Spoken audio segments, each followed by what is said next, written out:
안녕하십니까. 오늘부터 일주일간 뉴스공장 영장해설 전담 법무수석에서 무려 공장장 권한대행으로 승진한 이정렬입니다.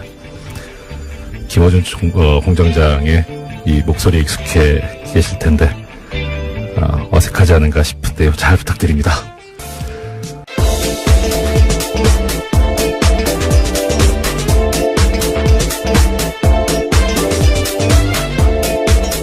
어서 오십시오. 시사인의 김은지입니다. 안녕하세요. 아이고, 그래서 여기 터줏대감이신데. 메리 크리스마스입니다. 예, 지금 크리스마스를 축하하기 전에 잘 부탁드립니다. 네. 떨리네요. 예, 크리스마스라서 좋은 소식 많이 들고 왔어야 되는데요. 네. 또 계속해서 적폐 관련된 소식들이 많습니다. 예, 부탁드립니다. 첫 번째 소식 어떤 소식입니까? 네, 다스는 누구 겁니까? 라는 질문 뉴스공장에서 아주 오랫동안 던졌었는데요. 이 질문이 점점 답을 향해 달려가는 모양새입니다. 네. 지금까지 BBK와 다스 관련 검찰 수사가 4번에 걸쳐서 이뤄졌지만요. 네. 계속해서 내놓은 결론은 봐주기다라는 의심을 사고 있었는데요. 이번에는 검찰이 2개의 수사팀을 동시에 투입해서 BBK와 다스를 겨누고 있습니다. 첫 번째 사건은 BBK 사건 투자 피해자들이 이명박 전 대통령과 김재수 전 LA 총영사를 직권남용 혐의로 고발한 건이고요. 네. 또 다른 건은 지난 22일에 출범한 다스 전담 수사팀입니다. 다스가 조성했다는 비자금 120억 원의 주인을 밝히는 계획인데요. 검찰은 또 다른 비자금 120억 원을 발견하고도 이를 덮어준 의혹을 받고 있는 정호영 전 특검의 직무유기 혐의도 들여다볼 계획이라고 합니다. 예, 두 가지 사건인데 앞에 사건은 피해자들에서 문제가 제기된 거고 두 번째는 지금 이제 검찰이 따로 보고 있는 건데 참 아이러니컬합니다. 특별검사가 원래 일반 검사들 조사도 했었는데 오히려 특별검사가 일반 검사에 의해서 조사를 받는 또 이것도 초유의 사태인 것 같아요. 네, 그렇죠. 그래서요, 정호영 특검 같은 경우에는 해명을 내놓기도 했는데요. 드디어 네. 자기 입장을 내놓은 겁니다. 네. 전담팀이 꾸려졌다는 소식 때문에 입장 자료를 낸 건데, 정 전 특검 같은 경우에는 특검법에 따른 수사 대상은 이전 대통령이 다스의 실질적 소유자인지 여부에 따라서 공직선거법 위반이 되는지 여부였다라고 밝히고 있는데요. 그러니까 자신은 철저하게 수사를 진행했는데, 이명박 전 대통령이 소유자라는 증거를 찾을 수 없었다라고 밝혔습니다. 액면상으로는 맞는 말씀이긴 한데, 사실 이 당시에 이 BBK라든가 다스 관련해가지고 나왔던 것이 국민들의 의혹이 워낙 컸기 때문에 그래서 그런 여망으로 특별검사까지 나왔던 거잖아요. 그러면 국민들이 납득할 수 있고 국민들의 갈증을 풀어줄 수 있는 수사가 됐었어야 하는데 액면상으로 지금 정호영 특검 쪽에서 하시는 말씀이 맞다고 하더라도 국민들의 기대는 너무 못 미친 그런 네. 결과가 아니었나 싶습니다. 게다가 내부자들 증언들이 계속해서 나오고 있는데요. 당시에 수사 제대로 안 했다라는 것들은 네. 꽤 있기 때문에요. 그 당시에 정말 제대로 수사했는지에 대해서 의문이 남을 수밖에 없는 것 같습니다. 예, 그 내부자들이 이렇게 양심적으로 말씀해 주신 건 감사하긴 한데, 이명박 전 대통령 입장에서 보면, 사람 관리 좀 잘하시지 왜 이렇게 의리가 없을까요? 네, 그래서 그 내부자들도 이번에 검찰 조사를 받았다라는 보도도 나오고 있는데요. 네. 김종백 씨라고 이상은 다스 회장의 운전기사였던 것으로 알려진 인사입니다. 이분 같은 경우에는 굉장히 양심 고백을 많이 했었는데요. 네. 의미 있는 진술들이 많습니다. 네. 그래서 검찰이 지난 21일에 불러서 조사를 했다라고 하는데 JTBC 보도에 따르면 120억 원 관련된 다스 비자금 의혹으로 불렀다라고 하지만요. 김종백 씨가 저랑 통화를 했었는데요. 밝힌 디테일이 좀 다릅니다. 자신은 직권남용 혐의로 조사받았다라면서요. 그 혐의가 아니라 140억 관련된 거다라고 강조를 하시더라고요. 그리고 꽤 수사가 많이 되어 있고 그 검찰 수사의 아주 기본적인 자료들은 시사인 보도였다라는 이야기를 강조해달라고 하시더군요. 시사인의 김은지 기자님 보도였죠? 예, 저기 주진우 기자 보도이긴 했는데요. 같은 팀이시잖아요. 예, 그렇죠. 네, 예, 좋은 정통 시사주간지 시사인에서 보도했던 이 김종백 씨 사건 관련 기사 한번 또 찾아봤으면 좋겠습니다. 자, 예, 그 다음 소식은요? 예, 하나 더 전해드리면요. 네. 또 검찰이 공소시효를 좀 다르게 판단하고 있다라는 JTBC 보도도 있습니다. 그러니까 140억 원 관련된 공소시효는요, 이제까지는 곧 2월 달이면 종료된다라고 알려져 있었는데요. 검찰이 다르게 판단했다라고 합니다. 대통령 재직 중에 발생한 혐의는 공소시효가 정지된다라고 판단해서요. 이와 관련해서는 이명박 전 대통령이 현직일 때 그 사건이 있었다라고 판단해서요. 2020년까지 공소시효를 판단했다라고 합니다. 예. 이게 140억이 조성되고 횡령된 것이 만약에 이제 대통령 취임 전이었으면 아까 말씀하셨던 대로 중간에만 빠지니까 그렇게 되는데 이 대통령 재직 중에 지금 국가기관을 동원해서 140억 원을 덮으라고 했다는 거잖아요. 예, 이런 직권남용 혐의는 지금 저 결론은 맞는데 JTBC 보도를 저도 봤었거든요. 들었는데 사실 우리 JTBC가 우리 뉴스공장에서 뭘 이야기를 하시면 이제 한 2달쯤 후에 단독 보도를 내시잖아요. 근데 보면은 12월 단독인 건 같아요. 예, 뭐 최초 단독인지는 잘 모르겠지만 아무튼 그런데 여기 나와 있는 것 중에 이제 내란 외환죄를 제외한 대통령의 재직 중 범죄에 대해서 공소시효가 정지된다. 이게 근거가 헌법재판소 결정이다. 이렇게 보도가 나오더라고요. 근데 뭐 제가 JTBC 좋아하는데요. 이거는 헌법재판소 결정이 근거가 아니고 헌법에 있어, 헌법에. 예, 법에 있는 건데 이거 좀 너무 열심히 보신 거 아닌가. 예, 전직 판사님이 어떤 특기가 오늘 굉장히 나오는 중인 것 같은데요. 네. 네. 예, 아무튼 예, 일단 공소시효가 좀 여유가 생겼다. 그래서 지금 다스가 누구 것이냐라고 우리가 많이 문제를 제기하고 있고 또 플란다스의 계획까지 지금. 네, 그렇죠. 예, 이제 국민들이 차분하게 또 꾸준하게 나가고 있는 모습들이 결실을 향해서 가고 있다라고 하는 아까 김은지 기자님 말씀이 좀 가슴에 와닿습니다. 예, 다음 소식은요? 네, 지난 22일 이원종 전 청와대 비서실장이 검찰에 소환돼서 조사를 받았습니다. 박근혜 정부에서 1억 5천만 원의 국정원 특수활동비를 받았다라고 자백했다라는 건데요. 이 전 실장은 특활비, 수수 내역은 물론이고요. 사용처까지 자세히 적힌 자술서를 들고 검찰에 냈다라고 합니다. 이원종 전 실장 같은 경우에는 재임 기간이 지난해 5월부터 10월까지인데요. 이 전 실장은 취임 직후부터 석 달 동안 매달 5천만 원씩 모두 1억 5천만 원의 국정원 특수활동비를 받았다라고 합니다. 그리고 나서는 국정농단 의혹이 불거지자 이 전 실장은 급하게 일을 중단시켰다라고 하는데요. 검찰은 이 전 실장의 구체적인 진술을 토대로 이번 주로 예정된 구치소 방문 조사에서 박근혜 전 대통령을 상대로 관련된 의혹을 집중 추궁할 계획이라고 합니다. 이것도 아까랑 비슷한 맥락인데 왜 이렇게 의리가 없을까요? 참. 아니 뭐 범행을 숨기는 게 의리는 아니겠지만 그래도 뭐 이렇게 사용처까지 자세히 적힌 자술서까지 낼 정도면 이 평소에 인맥 관리, 그 부하 직원 관리를 어떻게 한 건지 좀 예, 어느 모로 보나 문제가 있었던 시기가 아닌가 싶고요. 네, 박근혜 전 대통령 같은 경우에는 탄핵 심판 내내 단 한 푼도 사적으로 쓴 돈 없다, 그런 돈 없다라고 주장했었는데요. 이런 돈이 너무 끝없이 나오고 있기 때문에 좀 당황스럽습니다. 어떻게 보면 죄송합니다. 어떻게 보면 그 왕년에 김기춘 전 비서실장이 국회에서 나왔던 이야기가 생각이 나더라고요. 대통령의 모든 생활이 다 공적이다.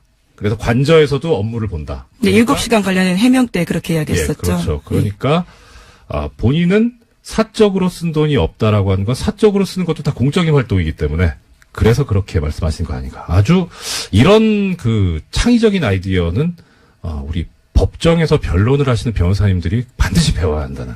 네. 정말 창의적입니다. 네, 하지만 이게 해외 활동 특수 공작비들이었잖아요. 정말 네, 결과적으로 그렇죠. 이런 식으로 국가 안보에도 영향을 미쳤던 보수 세력이라고 하는 것들에 대해서요. 다시금 생각할 수밖에 없는 것 같습니다. 그 얼마 전에 저희 사는 동네가 제가 구체적으로 밝힐 수는 없고 서초구 쪽인데 거기 이제 뭐 동네에 이제 친분 있는 분들 상당히 그 많이 이야기들 하세요. 그분은 이제 평생 1번만 찍어 오신 분들, 소위. 근데 그분들이 이야기하신 게 그거예요. 그분들이 상당히 중요하게 생각하는 가치가 교양, 품위, 이런 거거든요. 뭐 협동, 근면, 성실. 그런데 이 전 정부에 이거 보면 교양과 품위하고 너무 동떨어져 있으니까. 그렇죠. 그런 거에 실망을 해서 그래서 사실 그분들이 하시는 말씀이 그거예요. 어디 가서 이 사람들을 보수 세력이라고 하지 마라. 진짜 보수는 우린데 정말 부끄럽다. 이런 말씀을 하시더라고요. 그래서 저는 잘은 모르겠는데 한번 기회가 있으면은 전달해 보겠다고 그렇게 말씀드렸었는데 오늘 전달할 기회가 생겼네요. 네. 예, 그 다음 소식은요? 네, 이른바 성완종 리스트로 재판을 받은 홍준표 자유한국당 대표와 이완구 전 국무총리의 무죄가 확정됐습니다. 지난주 금요일이었는데요. 고 전 성완종 회장의 자원외교 관련 수사를 받다가 영장심사 하루 전에 이른바 성완종 리스트를 남기고 목숨을 끊은 지 2년 반 만입니다. 대법원 판단인데 두 사람은 모두 1심에서는 유죄가 인정됐습니다.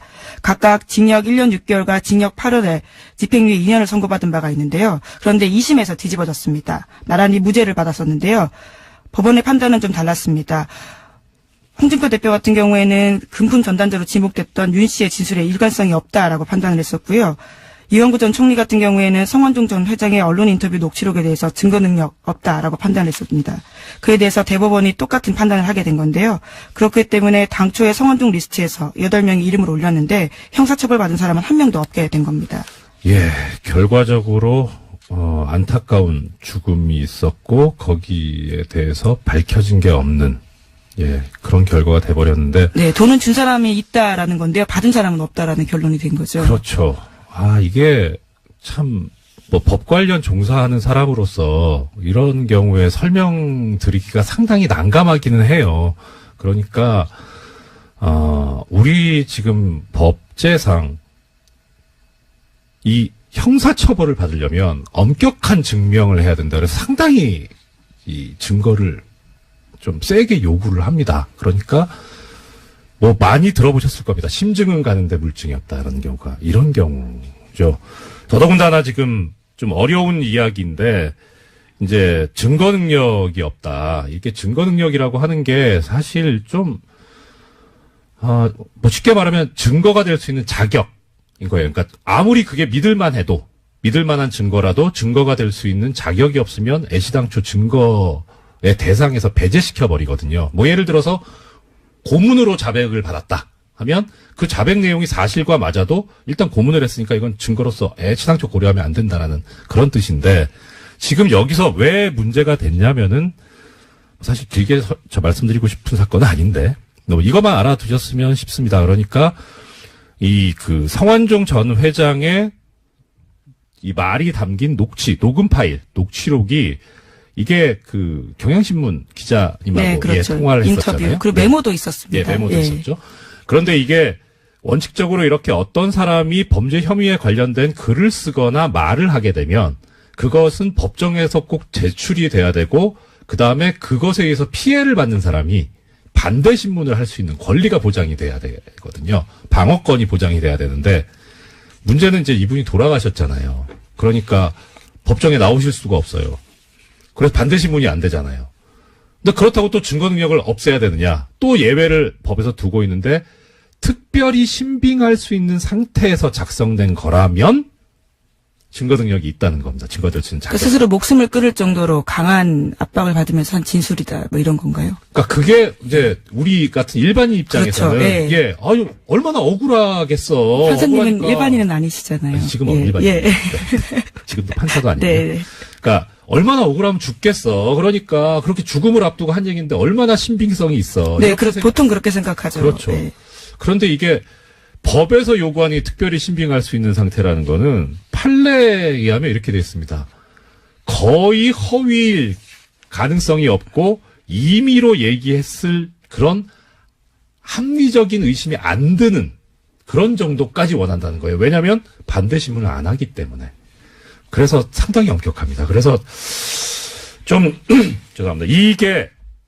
이 판결은 사실 좀 예상이 되기는 했었어요. 이 법조인들 사이에서 무죄 나올 것 같다 싶었는데 과연 옳은 판결인가라는 생각은 들어요. 그래서 결론적으로 이 판결을 보면서 들었던 생각이 이렇게 국민들하고 판결하고 괴리가 생기는데 만약에 판결 자체의 문제면 요 사법부를 뭐 어떻게 정리를 해야 되고 근데 이거는 법의 문제거든요. 그러니까 법이 일반인의 인식과 동떨어져 있다면 법을 바꿔야 된다. 그런 생각이 들게 하는 그런 판결이었습니다. 네. 길게 얘기했네요. 네. 예. 그리고요. 예, 계속해서 판결 소식도 전해드리면요. 롯데그룹 총수 일가의 경영비리 사건에 대해서도 지난 22일에 법원 선고가 있었습니다. 신동빈 롯데그룹 회장은 징역 1년 8개월의 집행유예 2년 선고받았고요. 형인 신동주 전 부회장은 무죄를 받았습니다. 그리고 아버지인 신격호 총괄 회장은 징역 4년의 실형을 선고받았는데요. 다만 고령인 이유로 법정 구속은 면했습니다. 재판부는 신동민 회장에 대해서 회사에 손해 끼친 혐의 등에 대해서 징역 10년 선고해달라는 검찰의 요청에 대해서 일부만 인정을 한 건데요. 이렇게 이유를 밝혔습니다.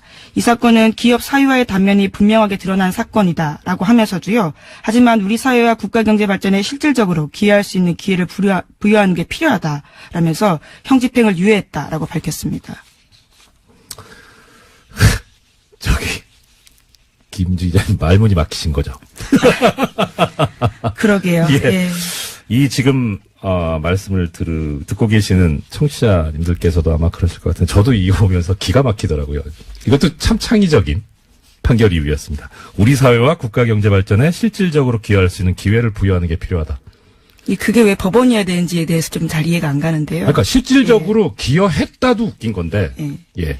근데 기여할 수 있는 기회를 부여하는 게 필요하다면 이런 기회를 부여받지 말아야 될 피고인은 세상에 누가 있을까요? 이런 식이면 누가 실형을 받고 누가 처벌을 받습니까? 아직도 법원이 재벌 편향적인 판결에서 정신을 못 차리고 헤매고 있다는 전형적인 근거가 되는 판결입니다, 이게. 뭐, 무죄, 유죄, 이거는 솔직히 제가 지난주에 워낙 판결이 많이 나와가지고 이거저거 보다가 여기까지는 판결문을 못 봤어요. 그래서 왜 무죄인지까지는 제가 분석을 못 했는데, 집행유예가 나오는 근거가 된 이 한 문장. 국가 경제 발전에 실질적으로 기여할 수 있는 기회를 부여해야 된다. 이거요. 대통령이 사면을 할 때도 이런 식으로 사면하면 안 돼요. 그런데 하물며 엄격하게 법을 집행해야 되는 법원이 이런 식으로 재판을 한다면 어떻게 합니까?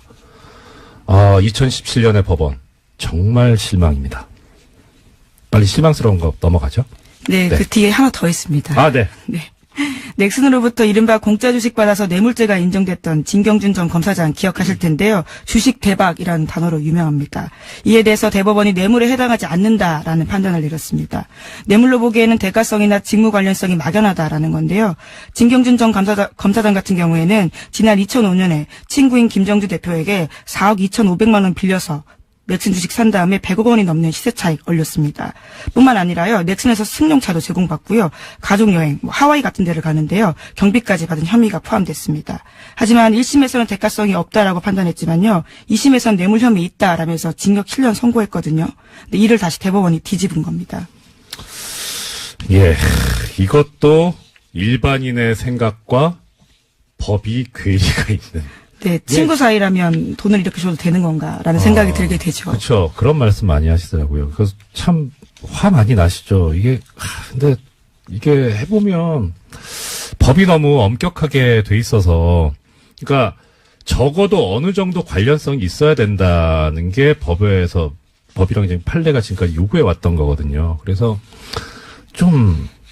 이것도 어느 정도 좀 1심 판결의 무게가 실리지 않을까라는 생각을 했는데, 걱정은 항상 현실이 된다고 그것도 그렇게 됐어요. 근데 저는 여기서 좀 신경 써야 될 부분이 이거라고 생각합니다. 그러니까 지금 쉽게 말하면 이 진경준 전 검사장 사건, 물론 이제 이게 다시 파기돼서, 환송이 됐는데, 거기서 또 어떤 다른 증거가 나오고 다른 법리가 나와서 유죄가 될지는 모르겠어요. 뭐 그것까지는 지금 예단할 수는 없는데, 문제는 이 사건에 지금 현재까지 나타나 있는 본질은 그겁니다. 그러니까 쉽게 말해서 보험 드는 거 있잖아요. 그렇죠. 예. 예. 그러니까 언제 내가 무슨 일을 당할지 모르니까 보험을 드는 그런 차원에서 돈을 줬다. 예. 시체물을 먹인다. 예. 네. 또 빠다칠한다. 뭐 이런 표현도 쓰는데 하여튼 예. 그게 범죄가 뇌물죄가 안 돼요. 그래서 기억하시겠습니다. 벤스 검사 사건 있었습니다. 예, 그렇죠. 그래서 반성적으로 나온 얘기게 소위 김영란법이에요. 그때 사랑의 징표다 뭐 이런 이야기를 했었었죠. 기가 찼죠. 예. 네, 사랑도 참 비싸게 해요. 뭐 그건 그렇고.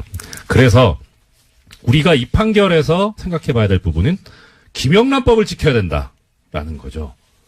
네, 관련해서 재미있는 기사가 하나 있더라고요. 좀 오래된 기사긴 한데 12월 7일자 더 PR이라는 매체에서 나온 기사입니다. 저 처음 봐요.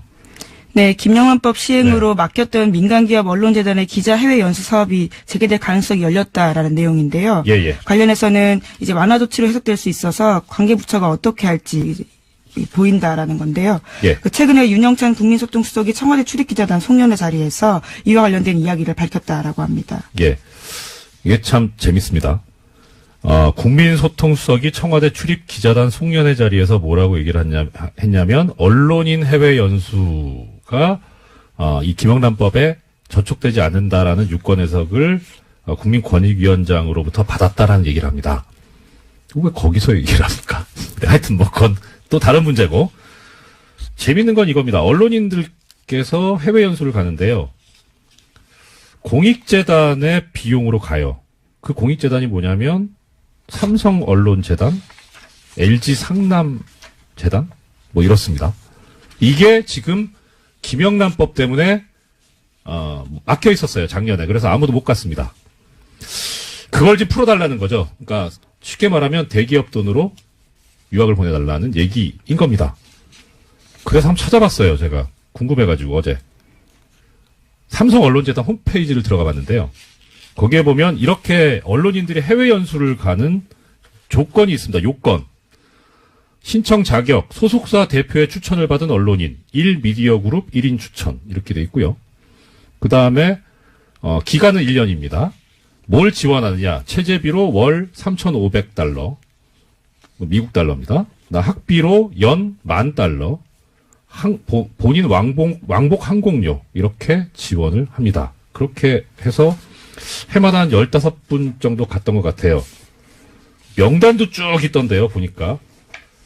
유수한 언론사들입니다. MBC, 16년, 재작년을 기준으로, MBC, 한국경제, 조선일보, JTBC, 아시아경제, 머니투데이, YTN, 문화일보, 서울경제, 한겨레신문, 매일경제, 한국일보, 동아일보, KBS, CBS. 시사인은 없네요. 네, 없네요. TBS도 없고. 뭐 이래요? 아니, 우수한 기자분들, PD분들을, 이분들은 공부를 좀 시켜야 되겠다 해서 공익재단에서 보낼 수는 있죠. 보낼 수 있는데, 잘하시는 시사인하고 TBS, 미디어문구, 이런 분들은 안 계시고. 그리고 제가 좀 마음에 안 들었던 건 이겁니다. 추천 자격에 소속사 대표의 추천을 받아야 돼요. 그러면 대표하고, 그 소속사하고, 그 다음에 재벌하고 연결이 될 수 있다는 거죠. 이건 문제입니다. 예, 하다 보니까 벌써 시간이 이렇게 됐네요. 요거 제가 좀 더 조사해가지고 내일 다시 한번 하도록 하겠습니다. 더 전해주실 소식이 있는데, 김은지 기자님께서도, 김은지 기자님도 오늘 보내드리고 내일 네. 다시 또 말씀 이어듣도록 하겠습니다. 지금까지 예, 시사인 김은지였습니다. 감사합니다. 고맙습니다. 2017년 이제 한 주 남았습니다. 그런데 여의도 정가는 여전히 지금 뜨거운 상황이죠. 연말 전국 혼란 상황을 짚어보고 2018년 새해 전국을 전망해보는 시간을 갖도록 하겠습니다. 전문가 두 분을 모셨습니다. 박시영 윈지코리아 부대표님, 그리고 배종찬 리서치 본부장님 모셨습니다. 어서 오십시오. 네, 반갑습니다. 메리 크리스마스. 좀 전에 우리 MB 각하님의 말씀을 들었는데, 네. 갑자기 크리스마스가 좀 더 경건해지는 느낌. 저만 그런지 모르겠으나. 네, 이 정도 하고요. 자, 지금 국민의당 상황이 상당히 급박하게 돌아가고 있는 것 같습니다. 바른정당과 통합 추진을 하기로 하고, 안철수 대표 쪽에서, 전 당원 투표를 27일부터 30일까지 나흘간 진행하기로 결정이 됐는데, 이게 국민의당 당무위원회에서 결정이 됐다면서요. 이게 네. 어떤 배경으로 된 건지. 당무회의는 이제 그 당 대표가 대개는 이제 보직들을 임명하지 않습니까? 각 네네. 당에. 네. 그렇기 때문에 이제 대표하고 가까운 분들이 당무위원회 위원으로 많이 구성이 됩니다. 그러다 보니까 이제 70여 명 정도 당무위원 정족수가 있는데 48명이 투표를 해서 45명이 찬성을 해서 인터넷 지금 전 당원 투표를 발의하기로 네네. 이렇게 이제 결정을 내린 거죠. 네. 뉘앙스가, 대표가 결정했는데 대표가 주는 보직에 있는 분들만 하신다면. 그러니까 주로는 그렇습니다. 주로요? 예. 다른 의미도 있는 것이 이 여론을 살펴보면 지금 국민의당 지지율이 매우 낮거든요. 예. 뭔가 변화는 있어야 된다라는 것도 또 당무위원들도 공감할 수밖에는 없었을 것으로 보여지고, 이것이 네네. 또 전 당원 투표를 해야 되는 것은 통합을 하는 것은 그만큼 중요한 이슈가 될 수밖에 없거든요. 예. 그다음에 적어도 당 대표가 의중을 가지고 있고 의향을 가지고 있다면 전 당원들을 대상으로 물어는 봐야 된다라는 것도 고려가 된 것으로 보여집니다. 아, 예. 그런데 저는 이런 질문을 한번 드려보겠습니다. 전 뭐 관심 있는 게 이제 법규, 법조문 이런 거라 국민의당 당원 당규를 봤는데요. 예. 이 통합에 관한 거는 전당대회를 거치게 그렇게 돼 있더라고요. 네, 그렇죠. 그래서 그럼 이 전 당원 투표하고 전당대회하고의 관계는 어떻게 되는 그러니까 직접적 관계는 사실 없습니다. 그러니까 전당대에서 당 해산과 관련된 통합과 네. 관련된 것은 의결하게 돼 있는데 지금 갑자기 전 당원 투표를 제기한 배경에는 전당대에서 우위를 점하려는 안철수 대표의 어떤 합당에 대한 추인을 받고자 하는 정치적 행위죠. 명분을 쌓기 위해서. 왜냐하면 전당원 투표를 붙이면 네. 아무래도 투표율이 굉장히 낮거든요. 과거에도 보면 한 20% 수준 정도일 텐데 네네. 그렇게 된다면 반대 측에서는 지지자들이 참여를 하지 않을 거고 지금 이미 그 반대파 의원들은 그렇게 종용을 하고 있고요. 그렇다 보면 안철수 대표를 지지하는 분들 중심으로 투표를 하게 될 거고 거기에서 긍정적인 여론이 형성이 된다면 전당대에서 합당을 추인하는 쪽으로 어떤 흐름을 형성하는데 이 전당원 투표를 활용했다 이렇게 보여집니다. 이런 고민도 있을 것 같아요. 네네네. 이 전당원 투표가 아니라 전당대회를 하게 될 경우 시간도 많이 걸리거든요. 예. 언제 그것을 하느냐. 예. 또 오랜 시간 동안 통합 문제를 다루다 보면 또 당내 갈등이 불거질 수가 있거든요. 그러면 이것이 자칫 우리가 컨벤션 효과라고 해서 예. 전당대회를 치르게 되면 지지율이 올랐네? 이래야 되는데 오히려 막 갈등이 불거지면서 예. 서로 싸우는 모습이 연출되면 예. 지방선거를 앞두고 당의 경쟁력이 오히려 더 약화되고 지지율이 내려갈 수도 있는 그런 고민도 분명히 또 포함됐을 것으로 보입니다. 예. 그런데요, 실질적으로 전당대회를 개최하는 것이 물리적으로 굉장히 오래 걸리지 않습니다. 실질적으로 한 달 이내면 충분히 할 수가 있고요. 지금 만약에 전당원 투표를 거친 다음에 1월 달은 분명히 전당대회를 할 수밖에 없는 상황일 것 같고요. 의원총회에 안철수 대표가 참석하지 않고 기자회견을 한 다음에 바로 전당원 투표 이야기가 됐거든요. 이런 부분에서 어떤 꼼수다라고 주장하는 거죠. 왜냐하면 의원총회에서 좀 논의하고 경론을 벌이더라도 논의를 네. 하고 그 상태 속에 당대표가 그러면 대표 당원이라고 얘기하는 보통 정당에서는 대의원이라고 얘기하는데 국민의당에서는 대표 당원이라고 지칭을 하고 있습니다.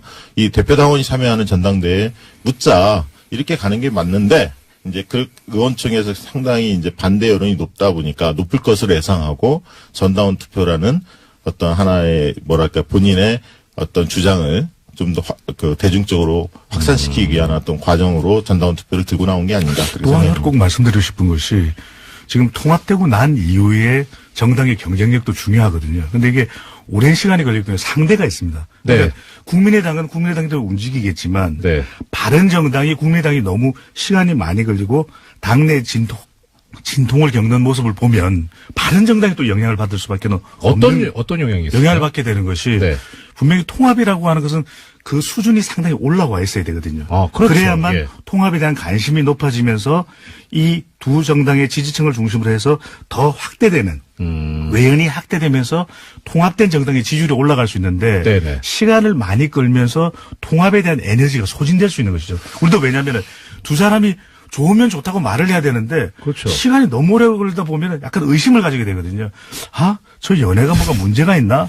내리하지 않은가? 뭐 이럴 수도 있는 거죠. 그런 경험이 있으신가요? 아니 뭐 그런 건 아닙니다. 네. 말씀하신 대로 예. 배종찬 본부장 말씀하신 대로 이게 급작스럽게 좀 속도를 낸 이유는 사실은 바른정당 내에서 유승민 대표가 신임 대표로 당선된 이후로 12월까지 자유한국당이냐 아니면 국민의당이냐 이 통합에 대한 결말을 내겠다 이렇게 이제 의원들한테 약속한 바가 있기 때문에 네네. 뭔가 이제 국민의당의 안철수 대표의 입장에서는 뭔가 이제 12월 달에 흐름을 만들 수밖에 없는 그런 상황이 좀 몰렸던 측면도 있는 거죠. 네. 그 어느 보도를 보니까 통합을 했을 경우에 네.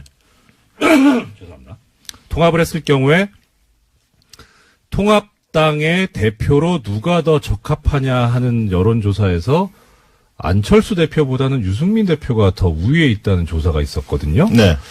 그런 조사가 있었던 마당에 그러면 안철수 대표 입장에서도 그렇게 쉽게 갈 수는 없을 것 같은데 그 부분에 관한 뭐 대책이랄까 그런 거에 대해서 또 거기서 나오는 게 있나요? 근데 우리 여론조사를 보면 네. 개인에 대한 영향력과 또 아. 당내에 예. 당내의 당원들 네. 또 당내의 의원들 또 당내 인사들의 영향력이 중요하거든요. 지금 당의 어떤 규모를 보면은 국민의당이 분명 바른정당보다 더 큰 상황인데 예, 그렇죠. 국민 여론이 네. 그렇게 나오는 것은 지난 대선 이후에 이 유승민 대표는 좀 그 개인의 영향력, 이미지를 그대로 유지하고 있는 반면에 안철수 대표가 지난 대선에서 직전 대선에서 이 거두었던 득표가 21%입니다. 네, 예, 예. 유승민 이 대표의 경우에는 본인의 득표율과 비슷한 정당 지지율을 가져가고 있거든요. 네네. 근데 안철수 대표는 그만큼 영향력이 떨어졌다는 것이죠. 그러다 보면 전반적인 국민 여론을 물어보게 될 경우에는 여기는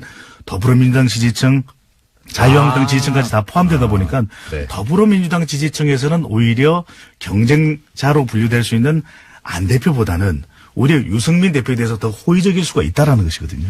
그런 이 전반적인 전체의 여론이 아니라 일단 통합되면 그래도 우리가 정치 세력이 더 클 것이다라고 하는 믿음, 이것이 또 안철수 대표 측에는 있을 것으로 보여지는 것이죠. 네. 이게 정치인들에 대한 평가 지점 중에 네네. 지지도 못지않게 중요한 게 호감도와 비호감도의 비율인데 지금 안철수 대표의 경우에는 사실 뭐 안철수 대표만 그런 건 아니지만 예. 지금 정당 대표들 중에서 몇 분이 호감도에 비해서 비호감도가 2배 이상 높은 분들이 몇 분 있습니다.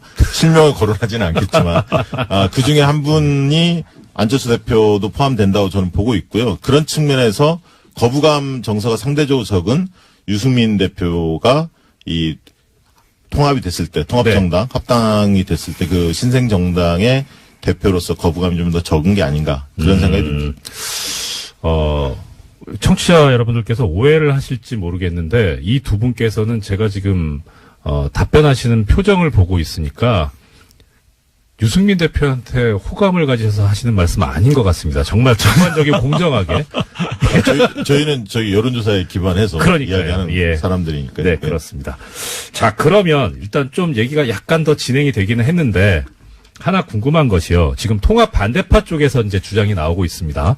그 중에 제기되고 있는 주장이 뭐냐면 전 당원 투표의 참여율이 3분의 1을 넘겨야만 이게 유효하다. 당규에 그렇게 돼 있다라고 하는 주장을 하고 있거든요. 이거는 어떻게 받아들여야 되나요? 이게 실질적으로 저도 당원 당규를 봤는데 네. 뭐 여기 지금 저기 전 판사 출신이니까 더 잘 아시겠지만 당원 당규는 저희 취급하지 않습니다. 그렇습니까? 네. 헌법 법률 이런 거 취급하는데. 보니까 이게 네. 전당원 투표의 규정이 좀 모호하게 돼 있더라고요, 사실은. 그러니까 3분의 1 이상이 투표에 참여했을 때 유효한다. 근데 그것은 투표 요구권이 있었을 때, 그러니까 당원들이 자발적으로 발의했을 때 3분의 1 정도가 투표를 해야 유효하다. 이렇게 이제 규정이 돼 있어서 통합을 추진하는 통합파에서는 이건 당무회의에서 의결해서 붙인 사항이니까 전당원 투표로 회부한 사안이기 때문에 3분의 1 규정에 해당되지 않는다. 이렇게 주장하고 있고요.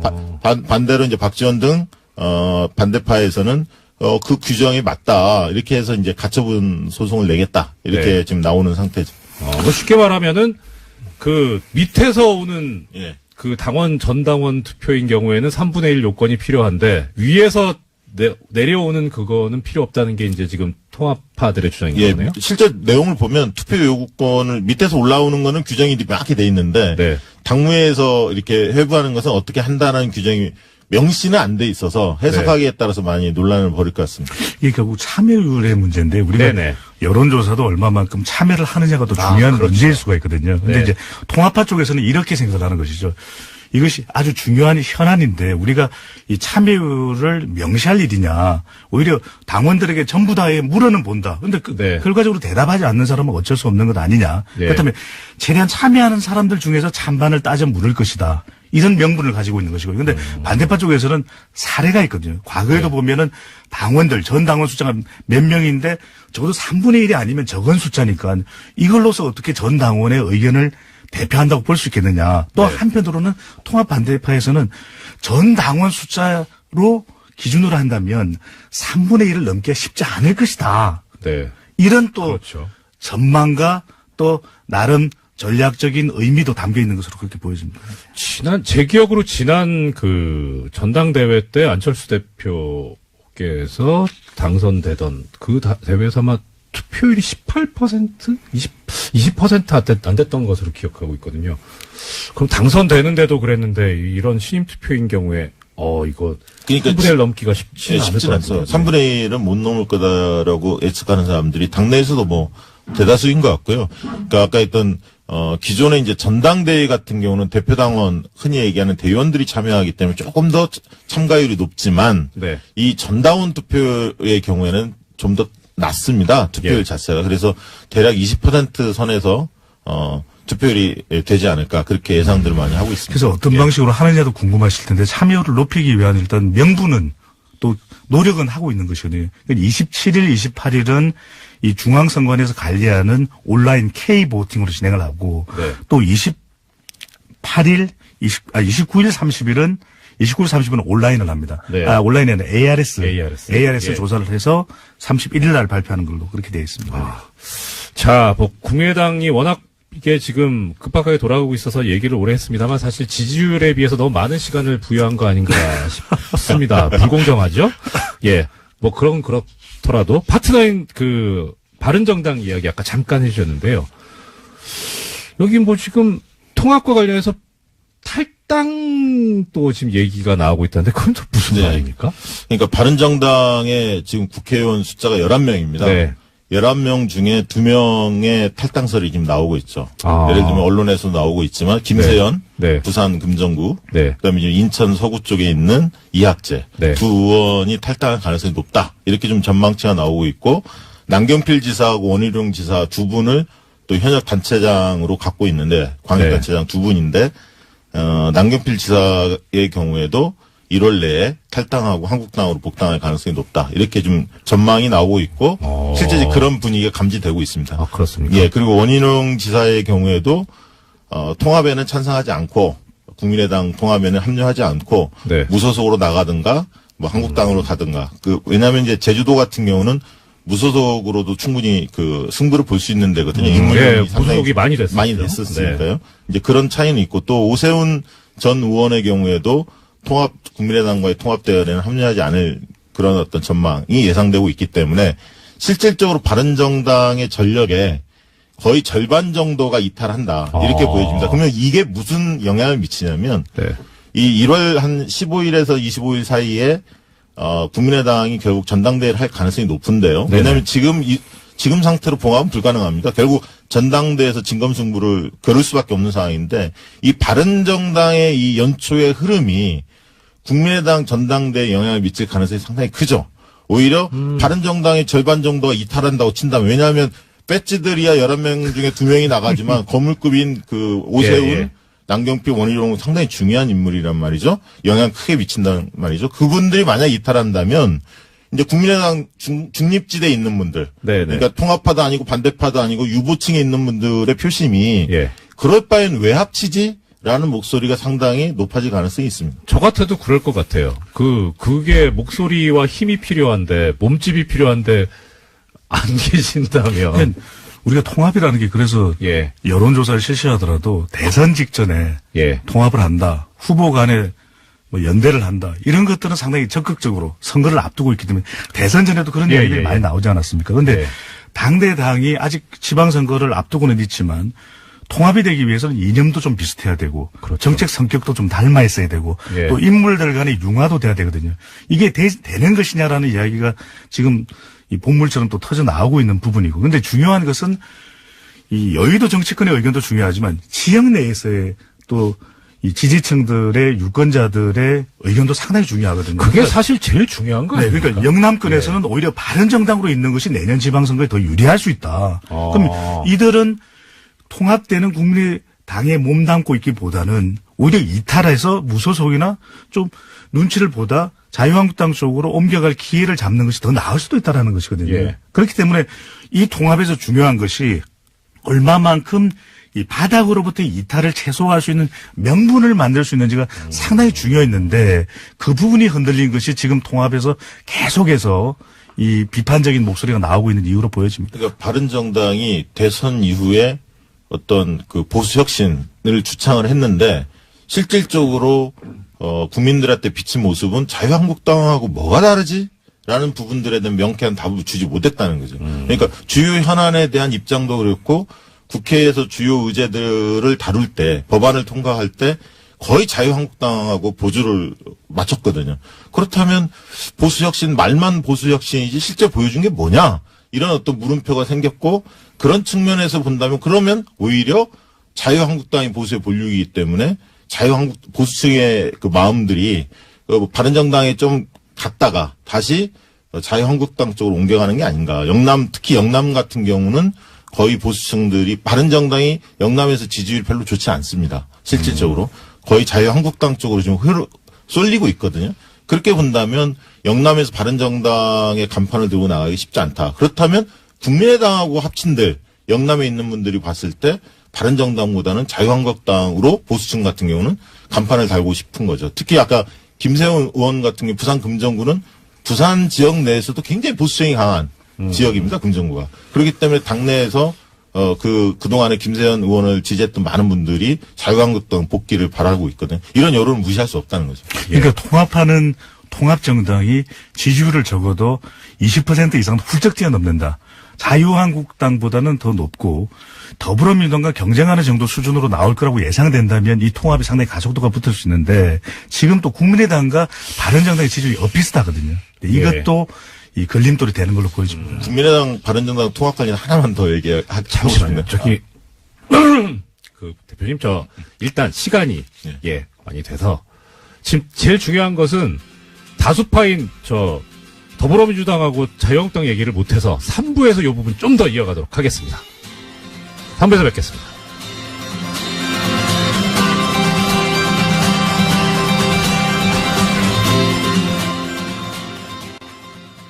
오늘 성탄절을 맞아 제가 오랜만에 드릴 말씀은 정직하자. 제발 사사로운 이익을 탐하지 말자. 그리고 자기 자리에 맞는 본분을 좀 지키자는 것입니다. 명심해 주시기 바랍니다. 메리 크리스마스.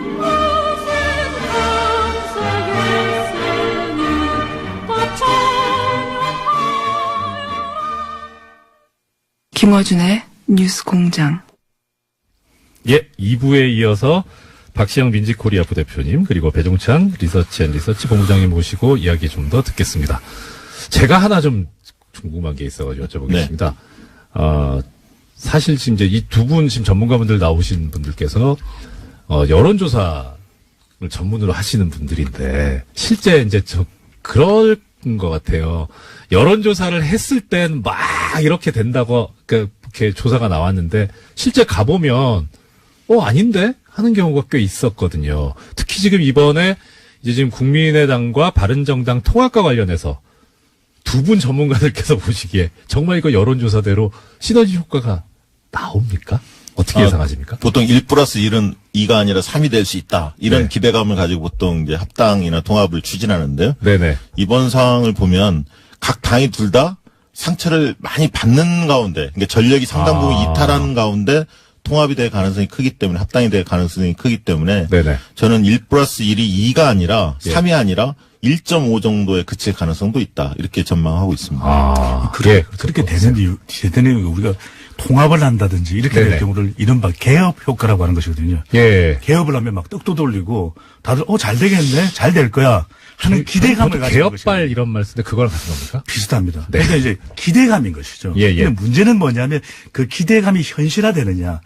개업을 하고 나서 이 음식도 좋아야 되죠. 메뉴도 좋아야 되죠. 사업 내용도 충실해야 되는데 그것이 뒷받침되지 않으면 그 지지율이 점점 사라져가게 되는 것이거든요. 그래서 그 기대감만큼 부응해 줄 수 있는 그런 컨텐츠를 갖출 수 있느냐가 매우 중요한 것이죠. 실력의 문제겠군요. 네. 그리고 하나 더 이야기하고 싶은 건 뭐냐면 이번에 이제 국민의당 전당대회 관전 포인트. 네, 저도 그게 궁금합니다. 그러니까 결국은 봉합하는 시기는 지났고요. 누군가는 떠나야 합니다. 그럼 누가 떠날 것이냐 이 문제를 결정짓는 전당대회인데 가장 큰 전리품이 뭐냐면 비례대표가 13분이 있습니다. 국민의당에. 이 비례대표를 누가 가져갈 수 있냐의 게임입니다. 그렇죠. 왜냐하면 지금 통합 찬성파들로 10명 남짓이고 반대파들이 15분 이상 좀 되고 중간에 유보층들도 한 10몇 분 되는데요. 결국은 만약에 부결이 됐을 때 합당이 부결이 됐을 경우에는 안철수 대표를 지지하는 분들이 탈당할 수밖에 없을 텐데 네. 그렇게 됐을 때 비례대표는 배지를 떼야 합니다. 그렇죠. 나갔을 경우. 그럼 10명 미만일 거다. 6, 7명 뭐 이런 이야기들이 나오고 있습니다. 반대로 통합이 추인이 됐을 경우에는 호남의 그렇죠. 의원들 이런 분들도 한 15명 넘기가 쉽지 않을 거다. 이런 네. 전망들도 나오고 있거든요. 그렇기 예. 때문에 비례대표를 누가 가져가느냐. 이 싸움이 상당히 중요하고요. 결국 통합 자체가 순탄하지 않을 것 같다. 이런 전망입니다.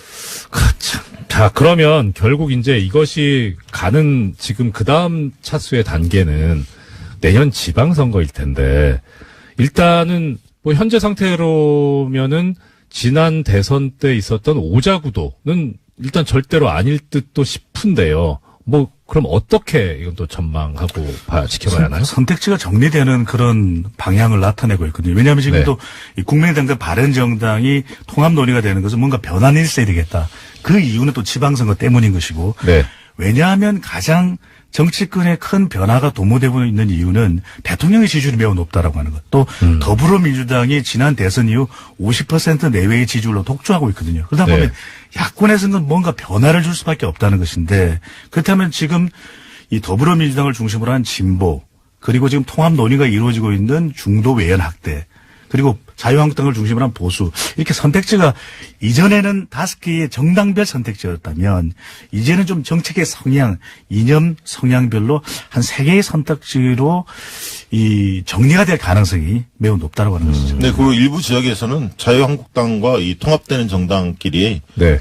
바른정당과 국민의당 일부가 지금 통합되는 이 신생정당과의 연대가 이루어질 가능성이 많습니다. 단일화가. 그래서 사실상 1대1 구도로 치러지는 지역들도 제법 있을 것으로 그렇게 근데 보여집니다. 그렇게 되면 사실 그러니까 뭐 통합 정당이 탄생했다고 가정을 하고요.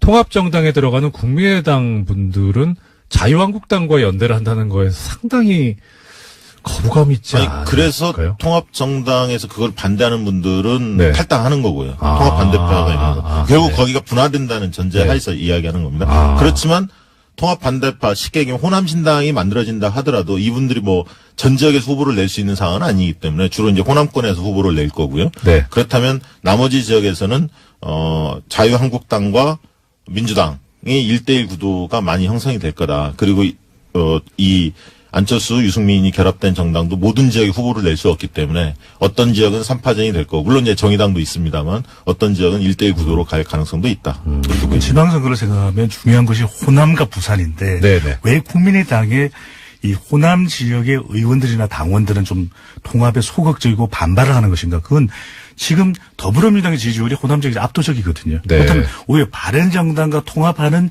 시너지 효과가 나기보다는 네네. 오히려 국민의당 의원들 또 지방자치단체장으로 출마하는 분들에게 또 광역단체장 출마 후보들은 역시너지 효과가 날 수 있는 거죠. 왜 바른정당과 통합을 했느냐. 그렇죠. 그런 것 때문에 지방선거를 생각한다면 역시 반발할 수밖에 없는 이유. 또 한편으로는 오히려 이것이 영남권과 또 수도권 쪽에는 도움이 된다고 하지만 과연 기존의 더불어민주당의 높은 지지율 그리고 자유한국당이 그래도 아직까지 이 지지층이 견고한 영남권을 극복할 수 있을지라고 하는 또 이 걱정과 그렇죠. 기우도 있다라고 하는 것이죠. 예. 자, 그러면 아마 오늘 마지막 질문이 될 것 같습니다. 뭐, 지방선거 관련해가지고 지금 얘기가 나온 것이 지방선거와 함께 개헌 국민투표를 동시에 해서 마무리하자라는 이야기가 있는데요.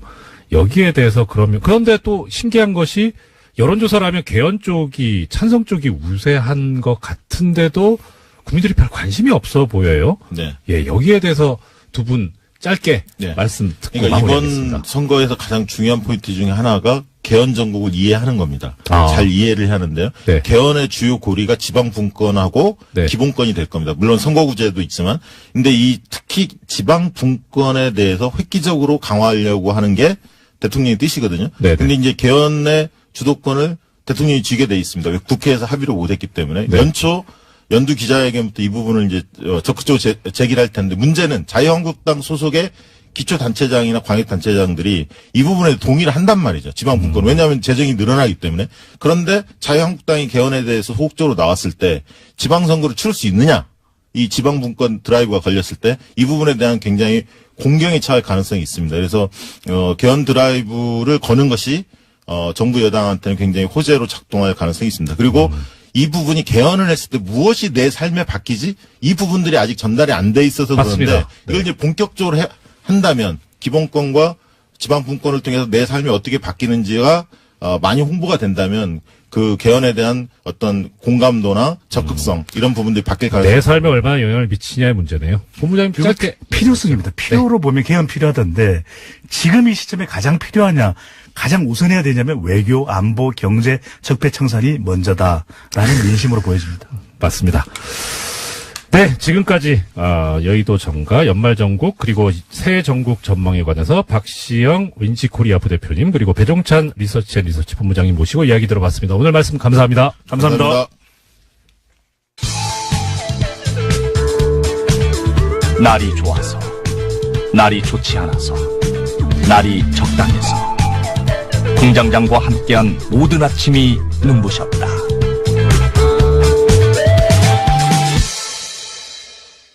이명박 전 대통령의 형인 이상은 대표이사 그리고 지난 2008년 BBK 수사를 맡았던 정호영 전 특검을 차위원대에서 고발을 했는데요. 오늘 이 자리에 이 고발하신 참여연대 안진걸 사무처장과 함께 이 고발에 나선 배경과 향후 수사 전망을 한번 알아보도록 하겠습니다. 처장님 반갑습니다. 네, 안녕하십니까. 술자리에서만 보다가 여기서 보니까 좀 이상하네요. 예, 그럼에도 불구하고 축성탄 메리 크리스마스입니다. 예, 고맙습니다. 자, 먼저 참여연대하고 민변에서 다스 문제에 관련 고발장을 제출하게 됐는데 왜 그러셨습니까? 아니, 우리 국민들께서 플랜다스의 개. 블란다스의 플랜다스의 개로. 블란다스의 기회. 정말 이 다스는 누구 겁니까? 라는 대유행어를 만들어내고. 네. 그거 이어서 실천까지 하고 계시는 거잖아요. 전례가 없는 모금이고 진상규명 운동이거든요. 거기에 지금도 광화문 광장 그리고 노년역 이명박 전 대통령 자택 일대에 수백에서 수천 명의 시민들이 이명박 전 대통령 시절에 각종 불법과 비리와 악행을 규명하고 처벌해야 된다, 엄벌해야 된다라는 집회 시위를 하고 계십니다. 아이, 추운데. 그런 상황을 보면서 시민단체들이 뭐 앞서지는 못한다 하더라도 때로는 좀 뒤처진다 하더라도 시민들과 늘 함께 해야 되기 때문에 지난 정권의 적폐 중에 가장 핵심이 사실은 박근혜 적폐하고 이명박 적폐지 않습니까? 그중에 핵심이 BBK 다스 도곡동 의혹이거든요. 이게 도곡동 땅이 다스로 돈이 BBK로 갔잖아요. 190억. 그렇죠. 그래서 하면 이 실소유주가 누구라는 건 누구나 다 알 텐데 그럼에도 불구하고 진상규명과 엄벌이 필요하기 때문에 정식 고발을 한 것입니다. 판사 검사들만 모르는 것 같아요. 판사님들 많이 아시는데 검사님들이 애써서 외면하지 않았나. 근데 검찰 개혁이 시대적 하던데 요 사건 잘 처리하면 네. 신뢰 회복이 많이 되지 않겠습니까? 예. 네. 자, 그러면 고발 제기하셨는데 그 고발장에 누구를 상대로 어떤 내용으로 고발을 하신 건지 좀 설명을 부탁드립니다. 먼저 이 고발은 이제 참여연대뿐만 아니라 우리 민변, 민주사회랑 변호사를 같이 했습니다. 네. 특히 민변에 이제 우리 요즘 민변에 삼김이라는 분들이 있는데. 아, 그래요? 예, 김종보 변호사, 예. 김종희 변호사, 김남근 변호사. 이렇게 삼김이 열심히 고발장을 쓰시고 감수를 해주셨다. 그러니까 아주 실력 있는 변호사님들 함께 했다는 이야기를 해드리고요. 아, 제가 지금 그 고발장을 입수를 해서 보고 예. 있는데 무려 29장? 예, 입증 자료까지 하면 훨씬 더 되고 그 다음에 의견서도 2번이나 냈습니다. 왜냐하면 검찰들이 머뭇거리는 것 같으니까 의견서 2번 내서 이제 압박한 건데 주요 내용은 이겁니다. 그 정호영 특검 시절에 분명히 80억 정도가 빠져나가서 네. 나중에 2008년도쯤에 이제 120억 정도로 환수시켰다는데 그렇죠. 그 사이에 엄청 돈이 분 거죠. 네. 이게 비자금이 아니면 무엇이겠느냐. 근데 비자금은 반드시 횡령을 동반하게 되어 있잖아요. 그렇죠. 몰래 횡령배임이 빼돌린 나오죠. 거니까 회사 돈을. 그래서 특경가법상 그중에도 이제 액수가 크기 때문에 특경법상 횡령. 네. 그다음에 이 범죄 수익을 다스로 다시 가지고 오고 또 다른 참여계좌에 이렇게 둔 전 과정에서 범죄수익 은닉규제 처벌법. 네. 첫 번째 횡령, 두 번째 범죄수익 은닉규제법, 그다음에 세 번째 반드시 또 횡령이나 비자금은 세금을 안 내는 거 연동이 되어 그렇죠. 있잖아요. 법인소득이든 종합소득이든. 네. 그래서 조세포탈제, 특가법성의 조세포탈. 그 다음에 네 번째로 이제 정호영 특검이 이 모든 사실을 알고도 덮어버린 거거든요. 기소도 안 했고, 심지어 발표도 안 했습니다. 네. 최소한 기소는 못 한다 해도 발표는 했어야죠. 조사해보니까 이런 일이 있었는데 발표도 안 했거든요. 그러니까 이건 직무유기 중에서 공무원이 범죄를 알고도 숨긴 이제 이 부분도 특가법성의 특수직무유기. 네. 그냥 직무유기보다 훨씬 더 그렇죠. 죄질이 안 좋은 거죠. 네. 이 네 가지로 제가 고발을 하게 된 것입니다. 그러니까 요는 돈을 회사로부터 빼낸 횡령, 그걸 가지고 숨겼으니까 범죄 수익 은닉, 그 다음에 그 과정에서 세금 안 했으니까 조세 포탈, 그리고 예. 이거 다 알고도 수사 안 했으니까 직무유기. 맞습니다. 네. 정리를 잘해주셨네요. 아유, 그다음에 뭐 이제 말씀해 주시는데. 여기서 이제 최근에 이제 언론 보도에는 120억 정도가 이렇게 환수된 거로 나오잖아요. 네. 정호영이 이렇게 기소도 안 하고 수사 발표도 안 하고. 그래서 그 120억이 지금 다시 남아 있는지도 굉장히 의문인데 네. 어떻게 됐는지. 예. 다만 분명한 것은 2020년대 한겨레 신문이 먼저 보도를 했었습니다. 최근에 JTBC만 보도한 게 아니고 네. 뉴스공장이 보도되면 JTBC가 이렇게 또 보도해서 제주는 뉴스공장을 부리고 돈은 JTBC에 본다는 그런 속담이 있는데. 잘 알고 계시는군요. 예, 아침에도 우리 네. 김인지 기자님 그 얘기도 하시잖아요. 네. 근데 그때 한겨레 신문 보도하면 다스팀 수사 관계자들은 비자금이 130억에서 150억 된다고 되어 있습니다. 그러니까 이게 왜 중요하냐면 지금 공소시효 문제와 관련해가지고. 네, 그렇죠. 이것이 처음에 빼돌려진 2002년이나 3년경이면 공소시효 10년이 지나 있기 때문에 수사돼서는 안 된다라는 자꾸 일각의 이야기가 있잖아요. 네. 근데 이게 들어온 돈은 2008년도에 들어온 걸 확실하거든요. 예. 그때까지 늘 횡령 상태로 있었고 예. 80억에서 120억으로 늘어났으면 그 사이에도 계속 횡령이 있었을 가능성이 높잖아요. 무슨 이 사람들이 투자의 기재도 아니고.